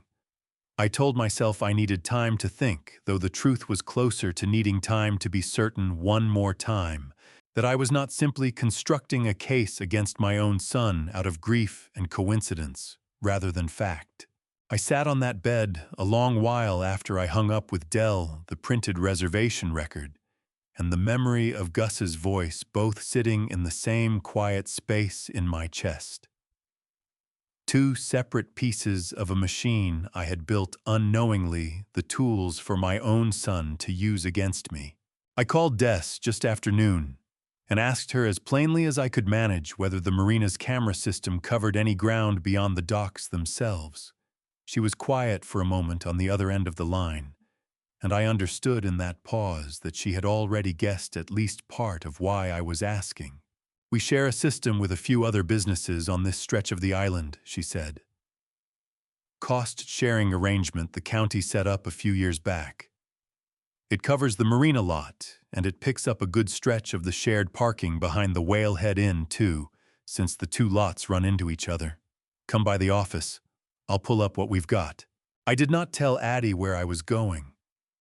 I told her only that I needed to run an errand, and she did not press me on it, though I could see in her face that she understood I was carrying something I had not yet found the words to share with her.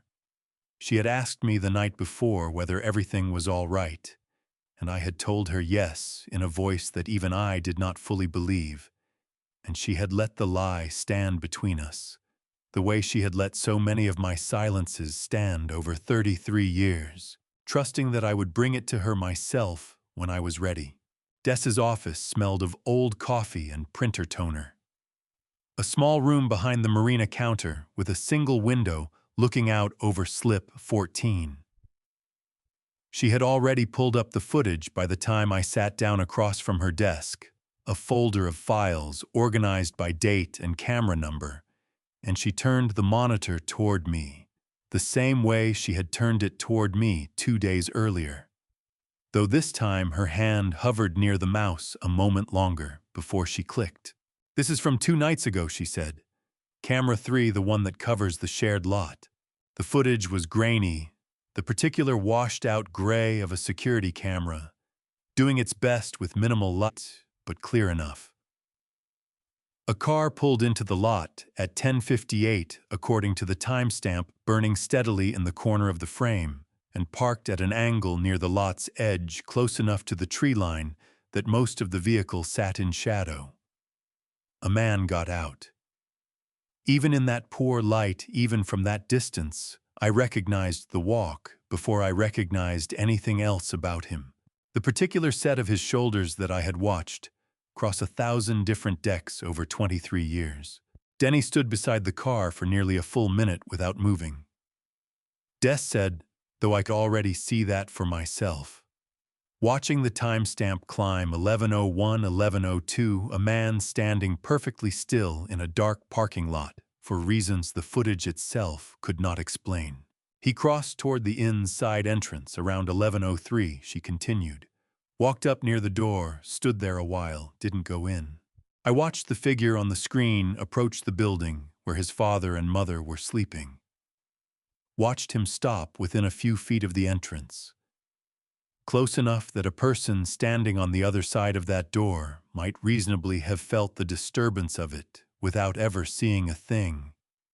He did not knock. He did not try the handle.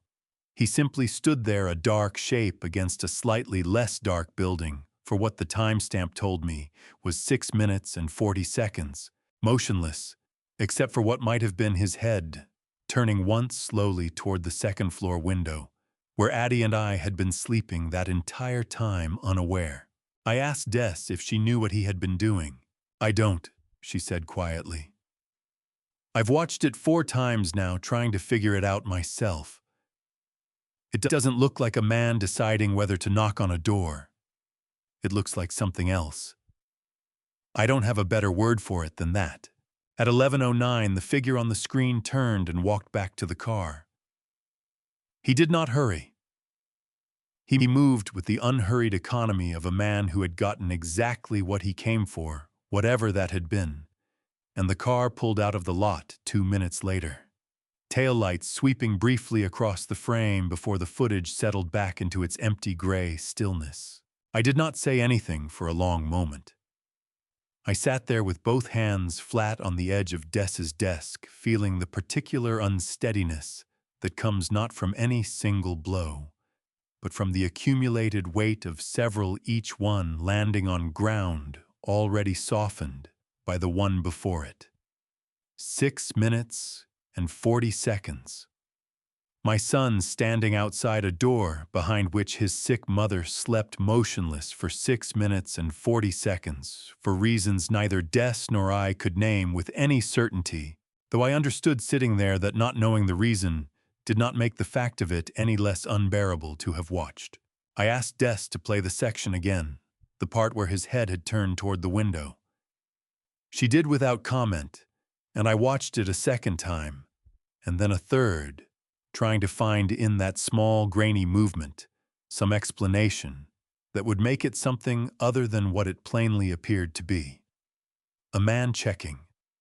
A man confirming.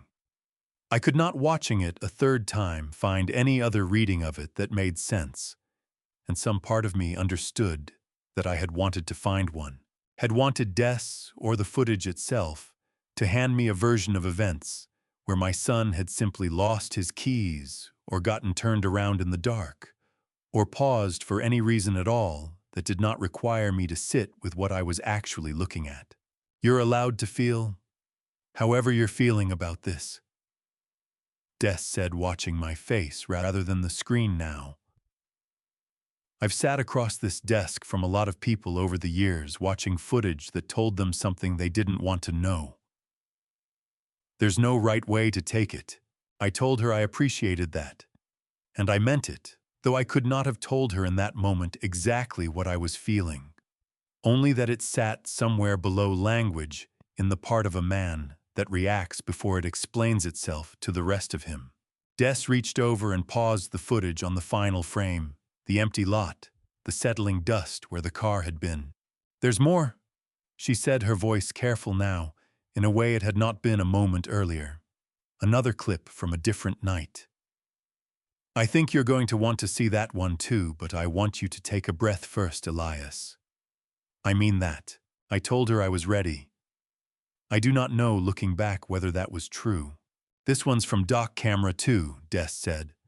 Covers slip 14 directly. Same night as the parking lot footage about 40 minutes earlier." She clicked the file open before I had time to prepare myself for it, though I do not know what preparation would have looked like even if I had thought to ask for it. The timestamp read 10:09 as the frame resolved into the familiar shape of our dock. Our boat, the particular angle of light from the single lamppost that stood halfway down the pier. A figure came into frame from the left, moving with the unhurried confidence of someone who belonged exactly where he was. Denny stepped aboard the ketch without hesitation, crossed the deck, and knelt beside the hatch to the engine compartment. He worked the latch open with the specific economy of motion I recognized immediately, because I had taught him that exact motion myself years earlier on a different boat, my hand guiding his smaller one through the sequence until it became automatic. Lift with the left hand, brace with the right, never force the hinge. He lowered himself into the compartment and disappeared from the frame entirely. Des did not say anything while we waited. Neither did I. The timestamp climbed 10:11, 10:14, 10:19, and I sat there watching an empty deck and a dark hatch, counting the minutes the way I had once counted Denny's steps down a hospital corridor of my own. Except this time the counting brought me no comfort at all. Only a slow tightening in my chest that had nothing to do with my heart and everything to do with what I already understood was happening below that hatch. He surfaced at 10:26, 17 minutes. He climbed back onto the deck, closed the hatch behind him, with the same careful economy he had used to open it, and stood for a moment looking down at his own hands, turning them over once in the dim light, as though checking them for something. Diesel, most likely. The same sharp smell I had found myself 3 nights later kneeling in that exact compartment with a flashlight and a printed record, and a certainty I had not yet let myself name out loud. He switched off a small flashlight I had not noticed him carrying until that moment, and the deck went darker still. He did not look back at the boat as he stepped off it. He did not pause the way he had paused outside our door 40 minutes later. That same night caught for 6 minutes and 40 seconds in whatever calculation had held him there. He simply walked away down the dock, out of the frame, with the particular ease of a man who had finished a task he had planned carefully enough to trust completely. I did not say anything. Des reached over and paused the footage on the empty dock. the lamppost light falling on nothing at all. Now the water beyond it, black and still. Neither of us spoke for a long moment. Somewhere outside the office window, a halyard clinked against a mast in the wind 3 times unhurried and went quiet. The coffee maker on the counter behind Dessa's desk finished its cycle with a small mechanical sigh. A gull landed briefly on the window ledge, stayed only a second, and lifted away again without a sound. Des slid a small USB drive across the desk toward me without a word. "I have both clips on there," she said finally, her voice quieter than it had been through the rest of the visit. "Time-stamped, unedited, straight off the system. I don't know what you're going to do with this, Elias, and I'm not going to pretend I do. But I wasn't going to let you leave this office without it." I picked up the drive and held it in my palm for a moment. It weighed almost nothing. It felt in that moment like the heaviest object I had held in years. I asked Des whether she thought it was possible I was reading all of this wrong, whether there was some version of the last 3 days that did not end with the conclusion I could feel myself arriving at, whether 17 minutes in an engine compartment and 6 minutes outside a door could still somehow belong to an innocent explanation I simply had not thought of yet. She did not answer right away. When she did, her voice carried the particular gentleness of a person delivering something they know cannot be softened, no matter how carefully it is handed over. "I've watched a lot of footage in this job, Elias," she said. "I've learned there's a difference between a man doing something he shouldn't and a man doing something he's planned. What I just showed you wasn't panic. It wasn't an accident. It was somebody who knew exactly what he was doing and exactly how long it would take him to do it."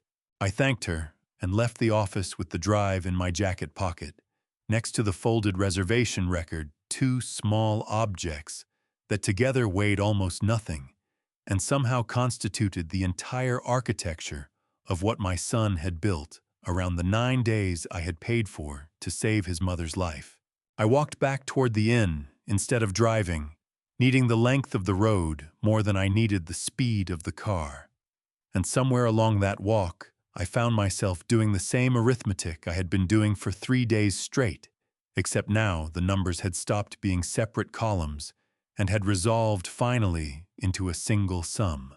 7 months of falsified logs, 5 months since the question about double indemnity, an unopened envelope from a collections office, a reservation changed 10 days before we arrived, moving us onto a boat berthed nearest the one channel I had spent a lifetime teaching him to respect.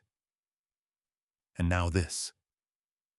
17 minutes in an engine compartment, timed and deliberate, followed 40 minutes later by 6 minutes. Standing outside a door behind which his mother slept.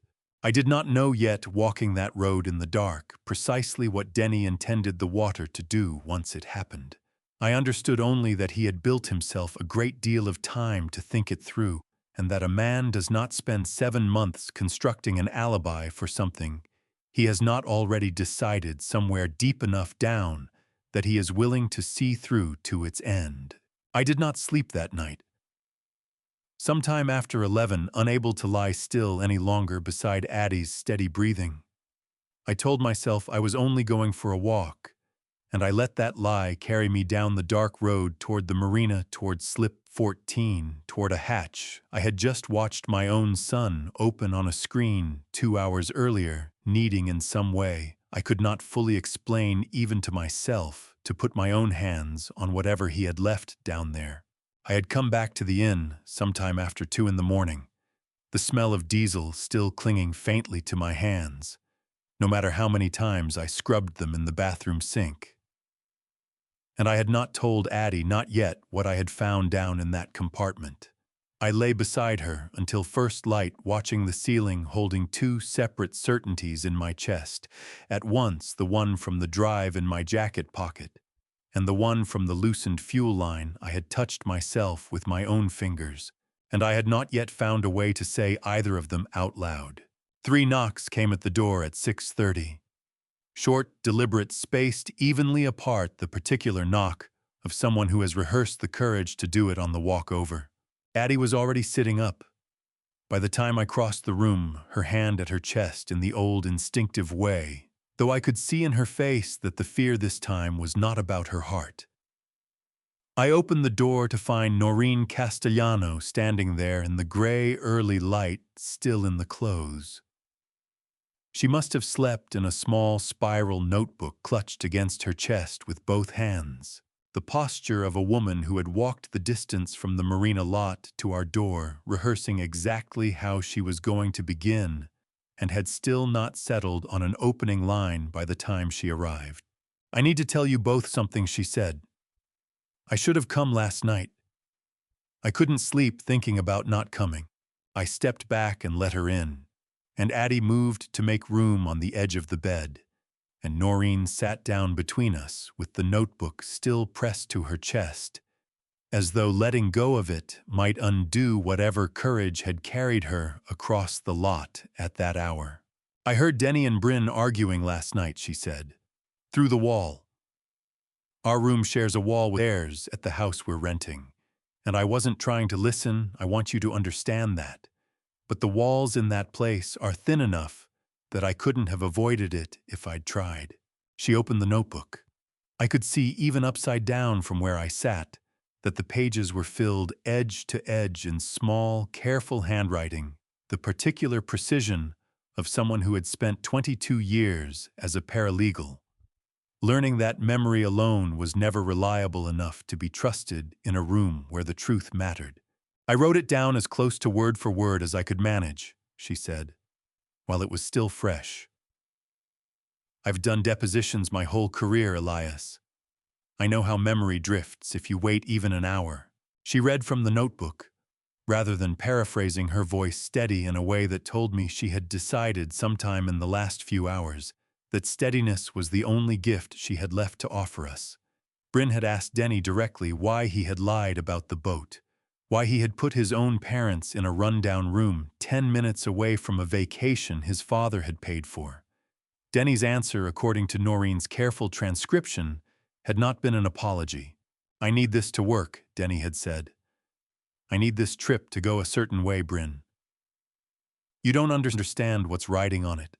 Bryn had asked him what could possibly be riding on a family vacation.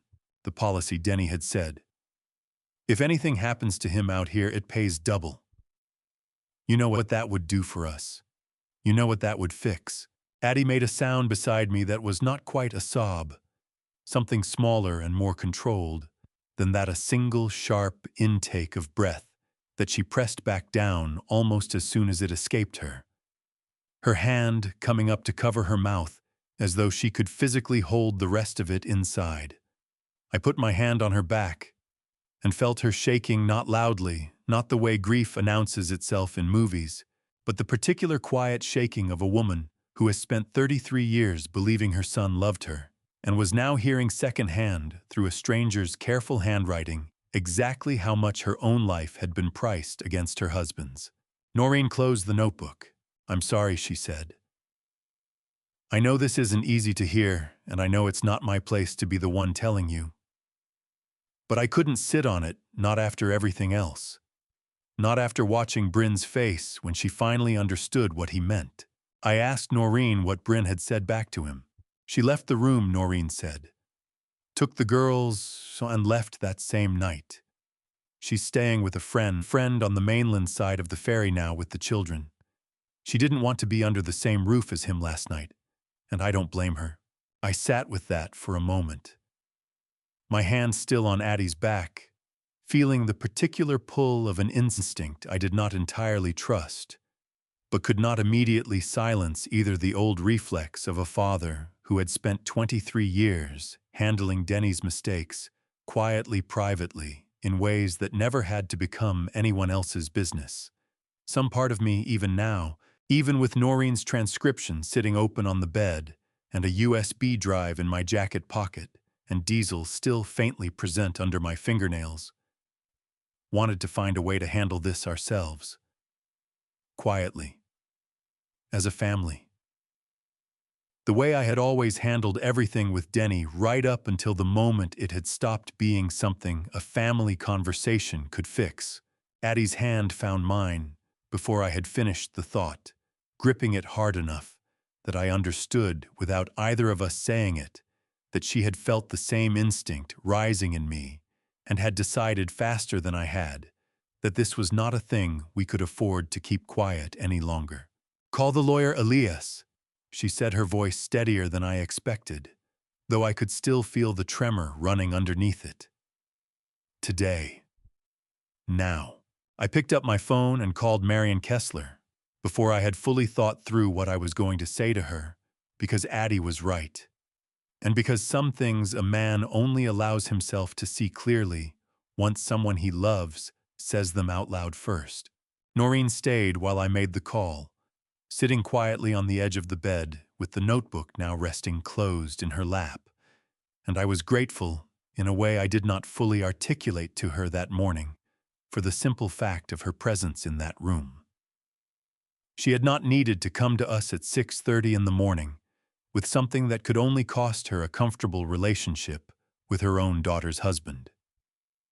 She had come anyway, because some part of her had understood, standing on the other side of that thin wall the night before.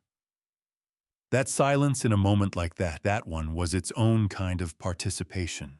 Marion answered on the third ring, her voice already alert despite the hour, and I told her as plainly as I could manage, with Addie's hand still gripping mine, that I needed to see her that day, and that I needed to bring her everything I had gathered.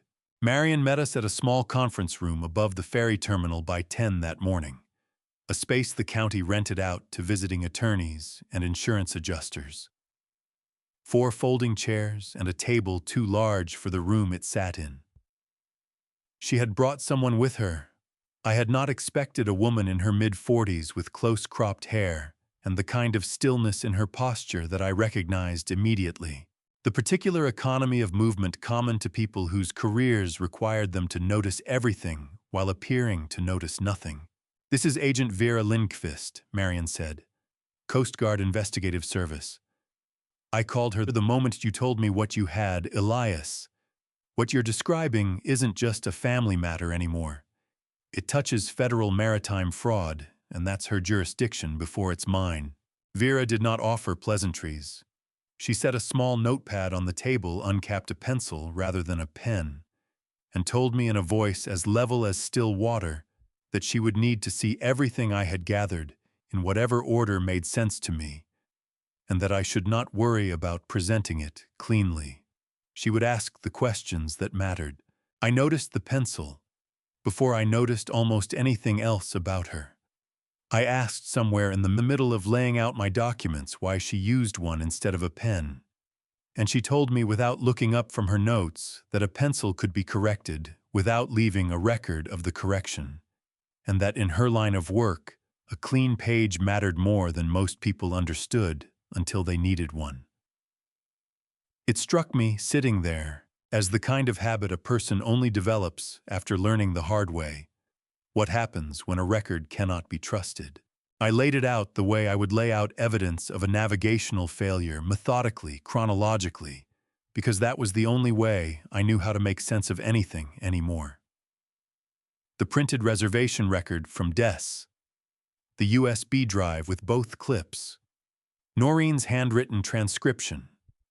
I described the fuel line myself, the loosened fitting, the disconnected bilge pump, though I had no physical proof of that beyond my own testimony, having disturbed the scene simply by climbing down into it the night before. Addie sat beside me through all of it, her hands folded in her lap, saying nothing, until Vera asked her directly whether she had anything to add. Addie told her in a voice steadier than I expected about the phone call 2 weeks earlier, the pause before Denny agreed to come, the way his voice had sounded off in a manner she had noticed, but not been able to name at the time. Vera wrote that down too, without comment, the pencil scratching quietly against the pad in the otherwise silent room. Vera listened without interrupting, writing occasionally in small, careful marks that I could not read from across the table, and when I finished, she sat back slightly and was quiet for a moment before she spoke. What you've described covers several statutes, she said. Wire fraud, given the falsified compliance logs tied to interstate shipping contracts.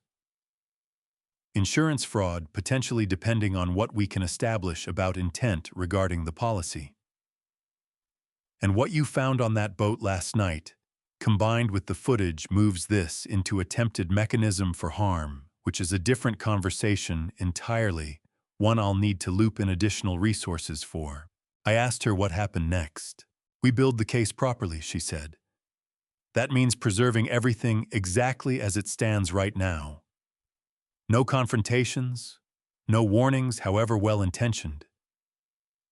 If your son suspects for even a moment that you know what you know, evidence gets destroyed, stories get coordinated, and a case that's currently very strong becomes very difficult to prove in front of a jury. Marion leaned forward. Elias, I know every instinct you have right now is telling you to go find your son and ask him to his face what he was thinking. I need you to trust me when I tell you that instinct, however understandable, is the single fastest way to lose everything you've built here. I asked what would happen to the boat itself, whether it needed to be preserved as evidence since I had already disturbed the engine compartment once already without meaning to compromise anything. Vera made a note of that too, unbothered. We'll photograph and document what's there now, she said. It's not ideal that it's been touched, but your testimony about exactly what you found and how you found it will carry weight, especially alongside the footage that predates your visit down there. I've built cases on less. I asked Vera how long she needed. 48 hours, she said. Enough time for my office to formally open the file coordinate with the Maritime Fraud Unit on the Bay Coastal piece and put together a plan for how we approach him that protects both the case and your safety. I know that sounds like a long time to sit with what you know. I promise you it isn't, not compared to how long it would take to rebuild this case if he gets even a hint that you're on to him before we're ready. 48 hours, I repeated. Don't change anything. Vera said, her pencil still moving across the notepad even as she spoke. Act normal around him if you have to see him. Keep the drive and these documents somewhere he can't access. And Mr. Whitfield, I need you to understand this clearly. I'm not asking you to forgive what he did. I'm asking you to let us make sure he answers for all of it, not just the parts he can talk his way around. I told her I understood. I did not entirely believe sitting there that I did. We left the conference room a little before noon, Marion promising to call the moment she had anything further to report. Vera already on her phone in the hallway, coordinating something with a colleague I could not identify from the fragments I overheard. Addie took my arm on the walk back down to the car, the way she had taken it on the dock 4 days earlier. Though the grip felt different now, less like a woman steadying herself, and more like two people bracing together against the same weather. 48 hours, she said once we were both in the car. That's Friday morning. I told her it was. Neither of us said anything else on the drive back to the inn, though I understood from the way her hand stayed on my knee the entire way that she was doing the same arithmetic. I was counting down toward a morning neither of us could yet picture, clearly knowing only that whatever waited for us at the end of it would change something in our family that no amount of time afterward would ever fully put back the way it had been. Noreen called the following afternoon, her voice carrying an urgency that had not been present in the careful, deliberate tone she had used 2 days earlier, reading from her notebook. Bryn found your phone, she said. Down at the marina near Slip 14. She thinks you must have dropped it the other night, and she was going to just hold on to it until she saw you. But Elias, it lit up while she was carrying it. A payment confirmation notification. $24,600, the charter company's name right there on the screen. I asked her what Bryn had done with that information. She already knew about the argument, Noreen said. She'd already moved her and the girls into my spare room the night she heard him say what he said. But seeing that number, seeing it in black and white on your actual phone, something about it made it real to her in a way even Denny's own words hadn't managed. She said it was one thing to hear him talk about a policy in the abstract. It was another thing entirely to see the exact dollar amount he'd been willing to let his own father spend, knowing what he was planning to do to him. I had not told Noreen or Bryn or anyone beyond Marion and Vera about the boat, about the fuel line, about what I had found with my own hands 3 nights into this trip.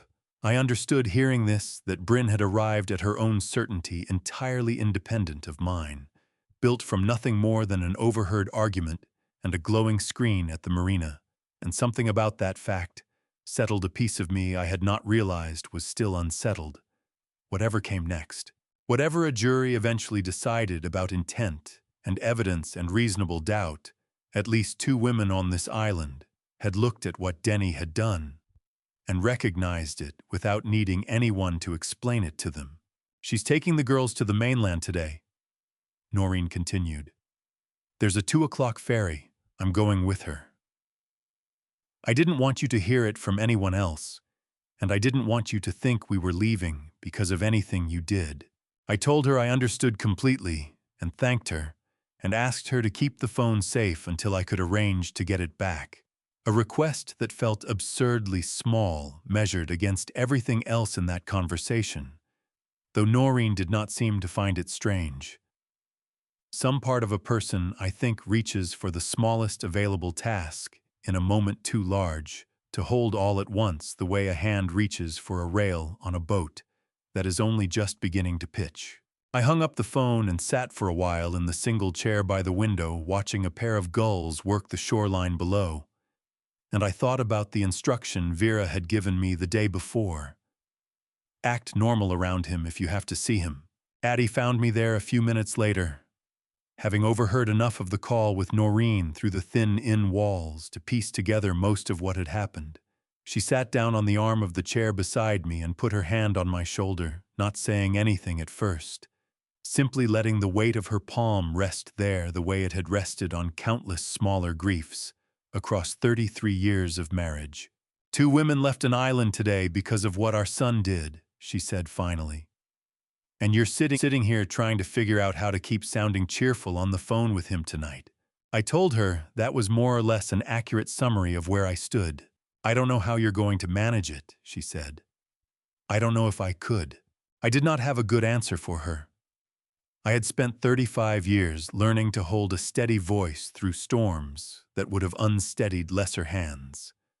But nothing in that training had prepared me for the particular discipline required to sound warm on a phone call with a son I now understood with a certainty that had stopped shifting or softening, had been counting the days until an accident might make him considerably wealthier. Denny called that same evening, his voice light almost cheerful, asking how the rest of the trip was going, whether Addie had gotten out on the water, yet whether we'd tried the seafood place near the harbor he'd read about online.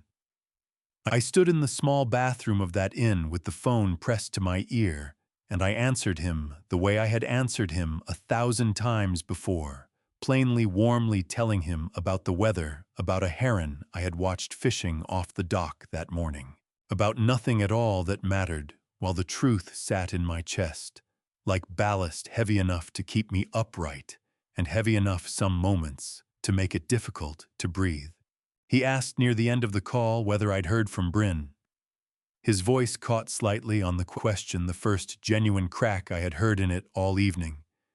And for a moment, I let myself wonder whether some smaller, better version of my son understood even now that something in his own house had gone badly wrong and was frightened by it in a way that had nothing to do with insurance policies or falsified logs. I told him I hadn't heard anything which was, in the narrowest possible sense, true. He did not press further. I did not ask him about Bryn myself. I did not ask him why his wife had taken his children to the mainland without him. I let him talk, and I made the sounds a father makes when he is listening, and when he finally said he should let me go, that he'd talk to me soon. I told him I loved him the way I had told him at the end of every phone call for 23 years, and I meant it exactly as much as I had ever meant it, which was the part I understood hanging up the phone, that I was going to have to sit with for a very long time after this was over. We arrived at the marina a little before 6:05 of us, moving quietly down the gravel access road while the island was still mostly asleep. Vera and two uniformed officers a half step ahead.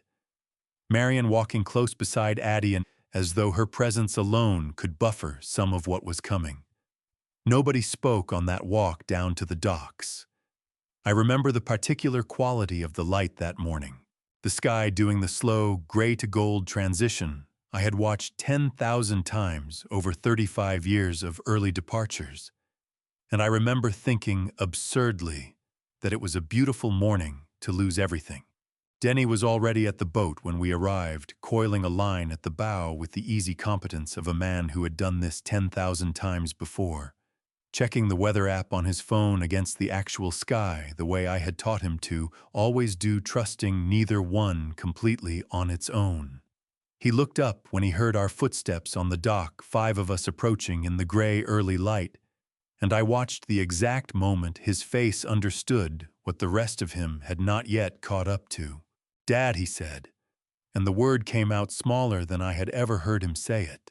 Vera stepped forward, first her badge already out her voice level, in the same way it had been in that small conference room 2 days earlier. "Denny Coyle," she said, and read him the charges in the flat, unhurried cadence of someone who had done this many times before and understood that speed helped no one. Wire fraud, insurance fraud, attempted tampering with a maritime vessel with intent to endanger. Denny did not run. I want that understood clearly, because I have wondered since whether some part of him had been waiting for this exact morning for longer than I knew some part of him relieved, even that the weight he had been carrying alone was finally going to be shared with people whose job it was to carry it. He put his hands behind his back before the officer beside Vera had even finished stepping toward him. The particular gesture of a man surrendering to something he had already surrendered to internally some time before. Addie stood beside me at the edge of the dock, her hand tight in mine, and I felt her whole body go rigid as the cuffs closed with a small, definitive click that seemed in that quiet morning louder than it had any right to be. I asked Vera for 1 minute. Just one. She looked at me for a long moment, weighing something I could not read in her expression, and then she nodded and stepped back far enough to give us the illusion of privacy while remaining close enough to intervene if she judged it necessary. I walked to where Denny stood, his hands cuffed behind him, his eyes red in a way I had not expected, and I told him something I had never told another living soul in 35 years. "Your father's name was Tobias Coyle," I said. "You know that. What you don't know is that on the night he drowned, I was the pilot guiding a cargo ship through the inlet, in a storm that came up faster than anyone predicted. He radioed me for the fastest route back to harbor. I gave him one. 11 seconds, Denny. That's how long it took me to answer him. The sandbar had shifted after a storm 2 weeks earlier, and I didn't think to mention it because I didn't think full stop. I just answered the way I'd answered 100 boats before his. He ran aground on water I just told him was safe." Denny's breath caught audibly. "I have spent every day since then believing that if I gave you enough, if I built you a good enough life, it would somehow settle a debt I never had the courage to name out loud, not even to myself. I told you 4 words when you asked me at 14. I am telling you the whole truth now, 20 years too late, because I would rather you hear it from me in handcuffs than never hear it at all." Neither of us said anything for a moment.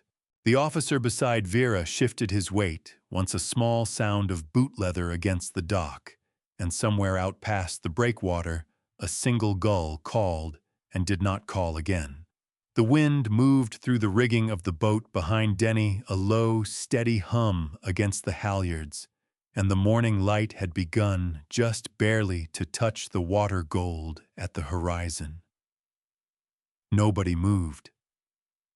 The moment held itself suspended, the way water holds itself for one impossible instant at the top of a wave before it decides which way to break. Denny's shoulders finally dropped all at once, the posture of a man who had been holding something rigid for so long, he had forgotten what it cost him until it left his body. "I didn't want the money," he said, his voice barely above a whisper. "I wanted to stop feeling like something you were still paying for." I did not have an answer for that. I do not know that there was one available to give him standing on that dock with the cuffs already closed and the officer already reaching to guide him toward the waiting car. Vera stepped forward to take him. I stepped back to let her. It was Addie who moved next, releasing my hand and walking on her own past all of us down the last stretch of the dock, toward the water's edge. I watched her go, my instinct rising immediately to follow, to offer my arm to catch her, if the 11 months of hallways and handrails had not yet built enough strength for this particular morning. She did not reach for me. She did not reach for anything.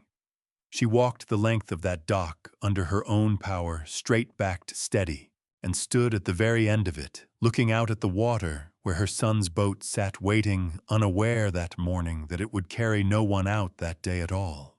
I stayed where I was and let her have that distance. Marion touched my arm once quietly and told me she would follow the car to the county office and call as soon as there was anything more to report. The officers walked Denny past us toward the waiting vehicle, and he did not look at me again. His eyes fixed instead on some point past my shoulder, on the water perhaps, or on nothing at all. I watched the car pull away from the lot, gravel crunching under its tires, and then I walked down to stand beside my wife at the end of the dock, close enough to feel the cold morning air coming off the water, and neither of us said a single word for a long time. I did not go back to the inn right away. Addie went ahead with Marion, who insisted on driving her, and I told them both I needed to walk for a while first, that my legs needed the length of the road more than my body needed rest, and neither of them argued with me about it. I ended up back at the dock at Slip 14, sitting on an overturned crab pot near the water's edge as the light began to fail behind me. The boat sat exactly where it had sat that morning, exactly where it had sat every morning since we arrived. Patient and unbothered, the way boats are indifferent to the particular catastrophe that had unfolded a few feet from her hull. I found my hands moving without deciding to move them, the specific motion of a cloth working slow circles against brass. Though there was no cloth in my hands and no bell in my lap, only the empty evening air and 35 years of a habit too deep to leave behind on a mantle 300 miles north of where I sat. I do not know how long I sat there making that motion at nothing at all. Long enough that the light went from gold to gray to something closer to blue. Long enough that the first stars came out over the sound one at a time, unhurried the way they always came out on clear nights on the water, indifferent to whether anyone below was watching or not. I thought about the bell itself sitting on that mantle in Crisfield, silent and small, and salvaged from a wreck that had taken a man I loved and left me alive to raise his son instead. I thought about every August I had spent polishing it in near silence, teaching Denny without ever meaning to teach him anything at all, that some grief belongs to a person alone, that some doors stay closed, even to the people who love you most, especially to the people who love you most, because opening them risks something a closed door never has to risk.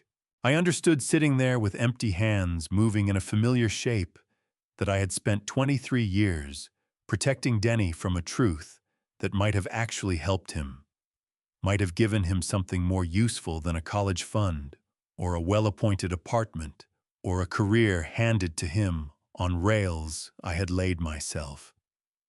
I had given him everything except the one thing that might have let him see me as something other than a provider, standing at a careful distance. A man with a wound of his own, a man who understood better than almost anyone alive what it felt like to carry a debt nobody could see, and nobody would ever let you finish paying.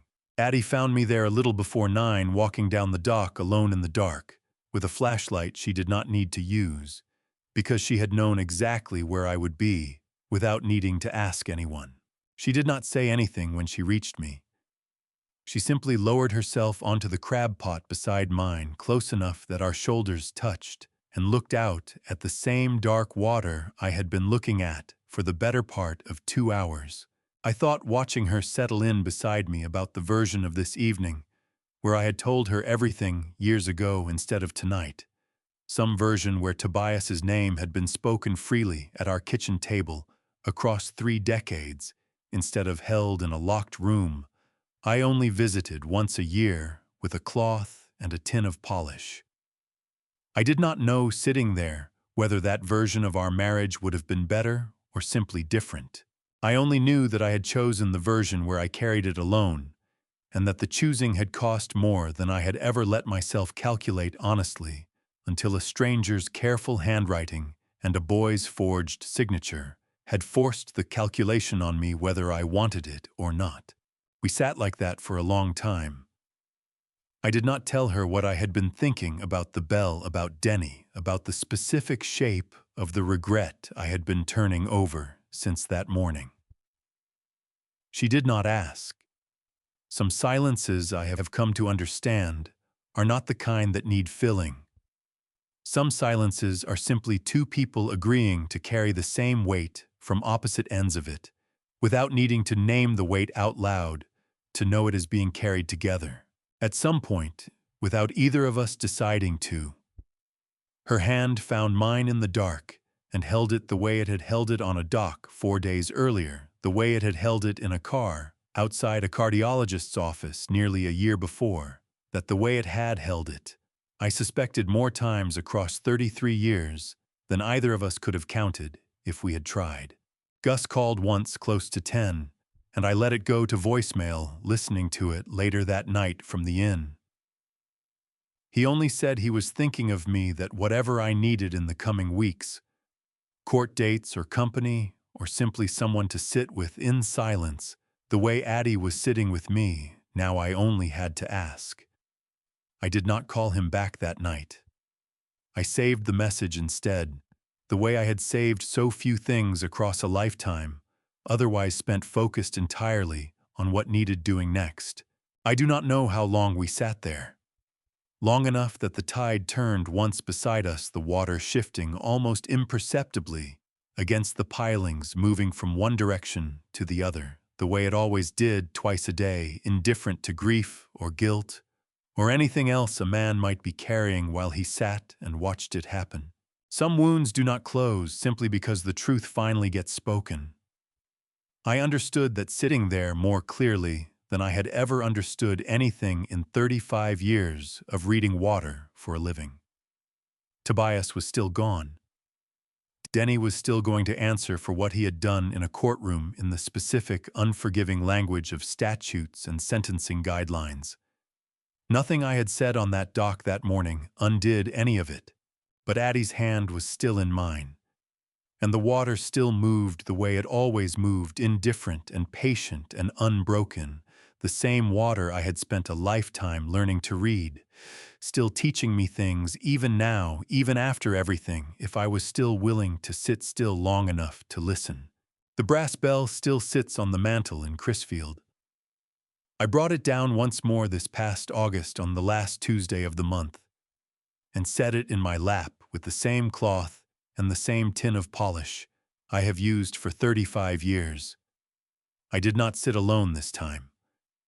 Addie brought 2 cups of coffee and set one on the side table without a word, and stayed, and for the first time in longer than I could count, the quiet in that room felt like company instead of absence. For years I believed that giving Denny everything I had would settle a debt I never had the courage to name. I was wrong about that, though it took a stranger's careful handwriting and my own son's hands in cuffs to finally show me the difference. A man does not become part of a family through what he is given. He becomes part of it through what he is trusted to carry, including the hard, unfinished parts nobody else has ever been allowed to see. I gave Denny a business, a boat, a life I thought would speak for me in every way that mattered. It was the one thing I never gave him that he actually needed, and I have spent every day since learning to live inside that particular arithmetic. Some nights I still hear water where there is none, still feel Tobias's name catch in my throat before I finally let it go. I believe God gives every man something worth protecting, and something he cannot protect, no matter how hard he tries. I believe God does not ask us to carry our grief alone, though so many of us do it anyway out of pride or fear. I believe most of all that God forgives us long before we manage to forgive ourselves. The forgiving was never the hard part. The saying it out loud was, "If you were standing where I stood that morning on the dock, would you have told your son the truth 20 years sooner, even knowing what it might have cost you to say it? Would you have risked the closeness you already had for the chance at something more honest? Or would you have done exactly what I did and waited and called it kindness instead of what it actually was? Tell me in the comments, because I suspect more of you are carrying a closed door of your own than you have ever admitted, even to yourselves. If this story found something true in you, share it quietly with someone who might need it more than they'll ever say out loud. And if you're carrying a silence of your own tonight, consider this, your reminder that it is not too late to open the door yourself.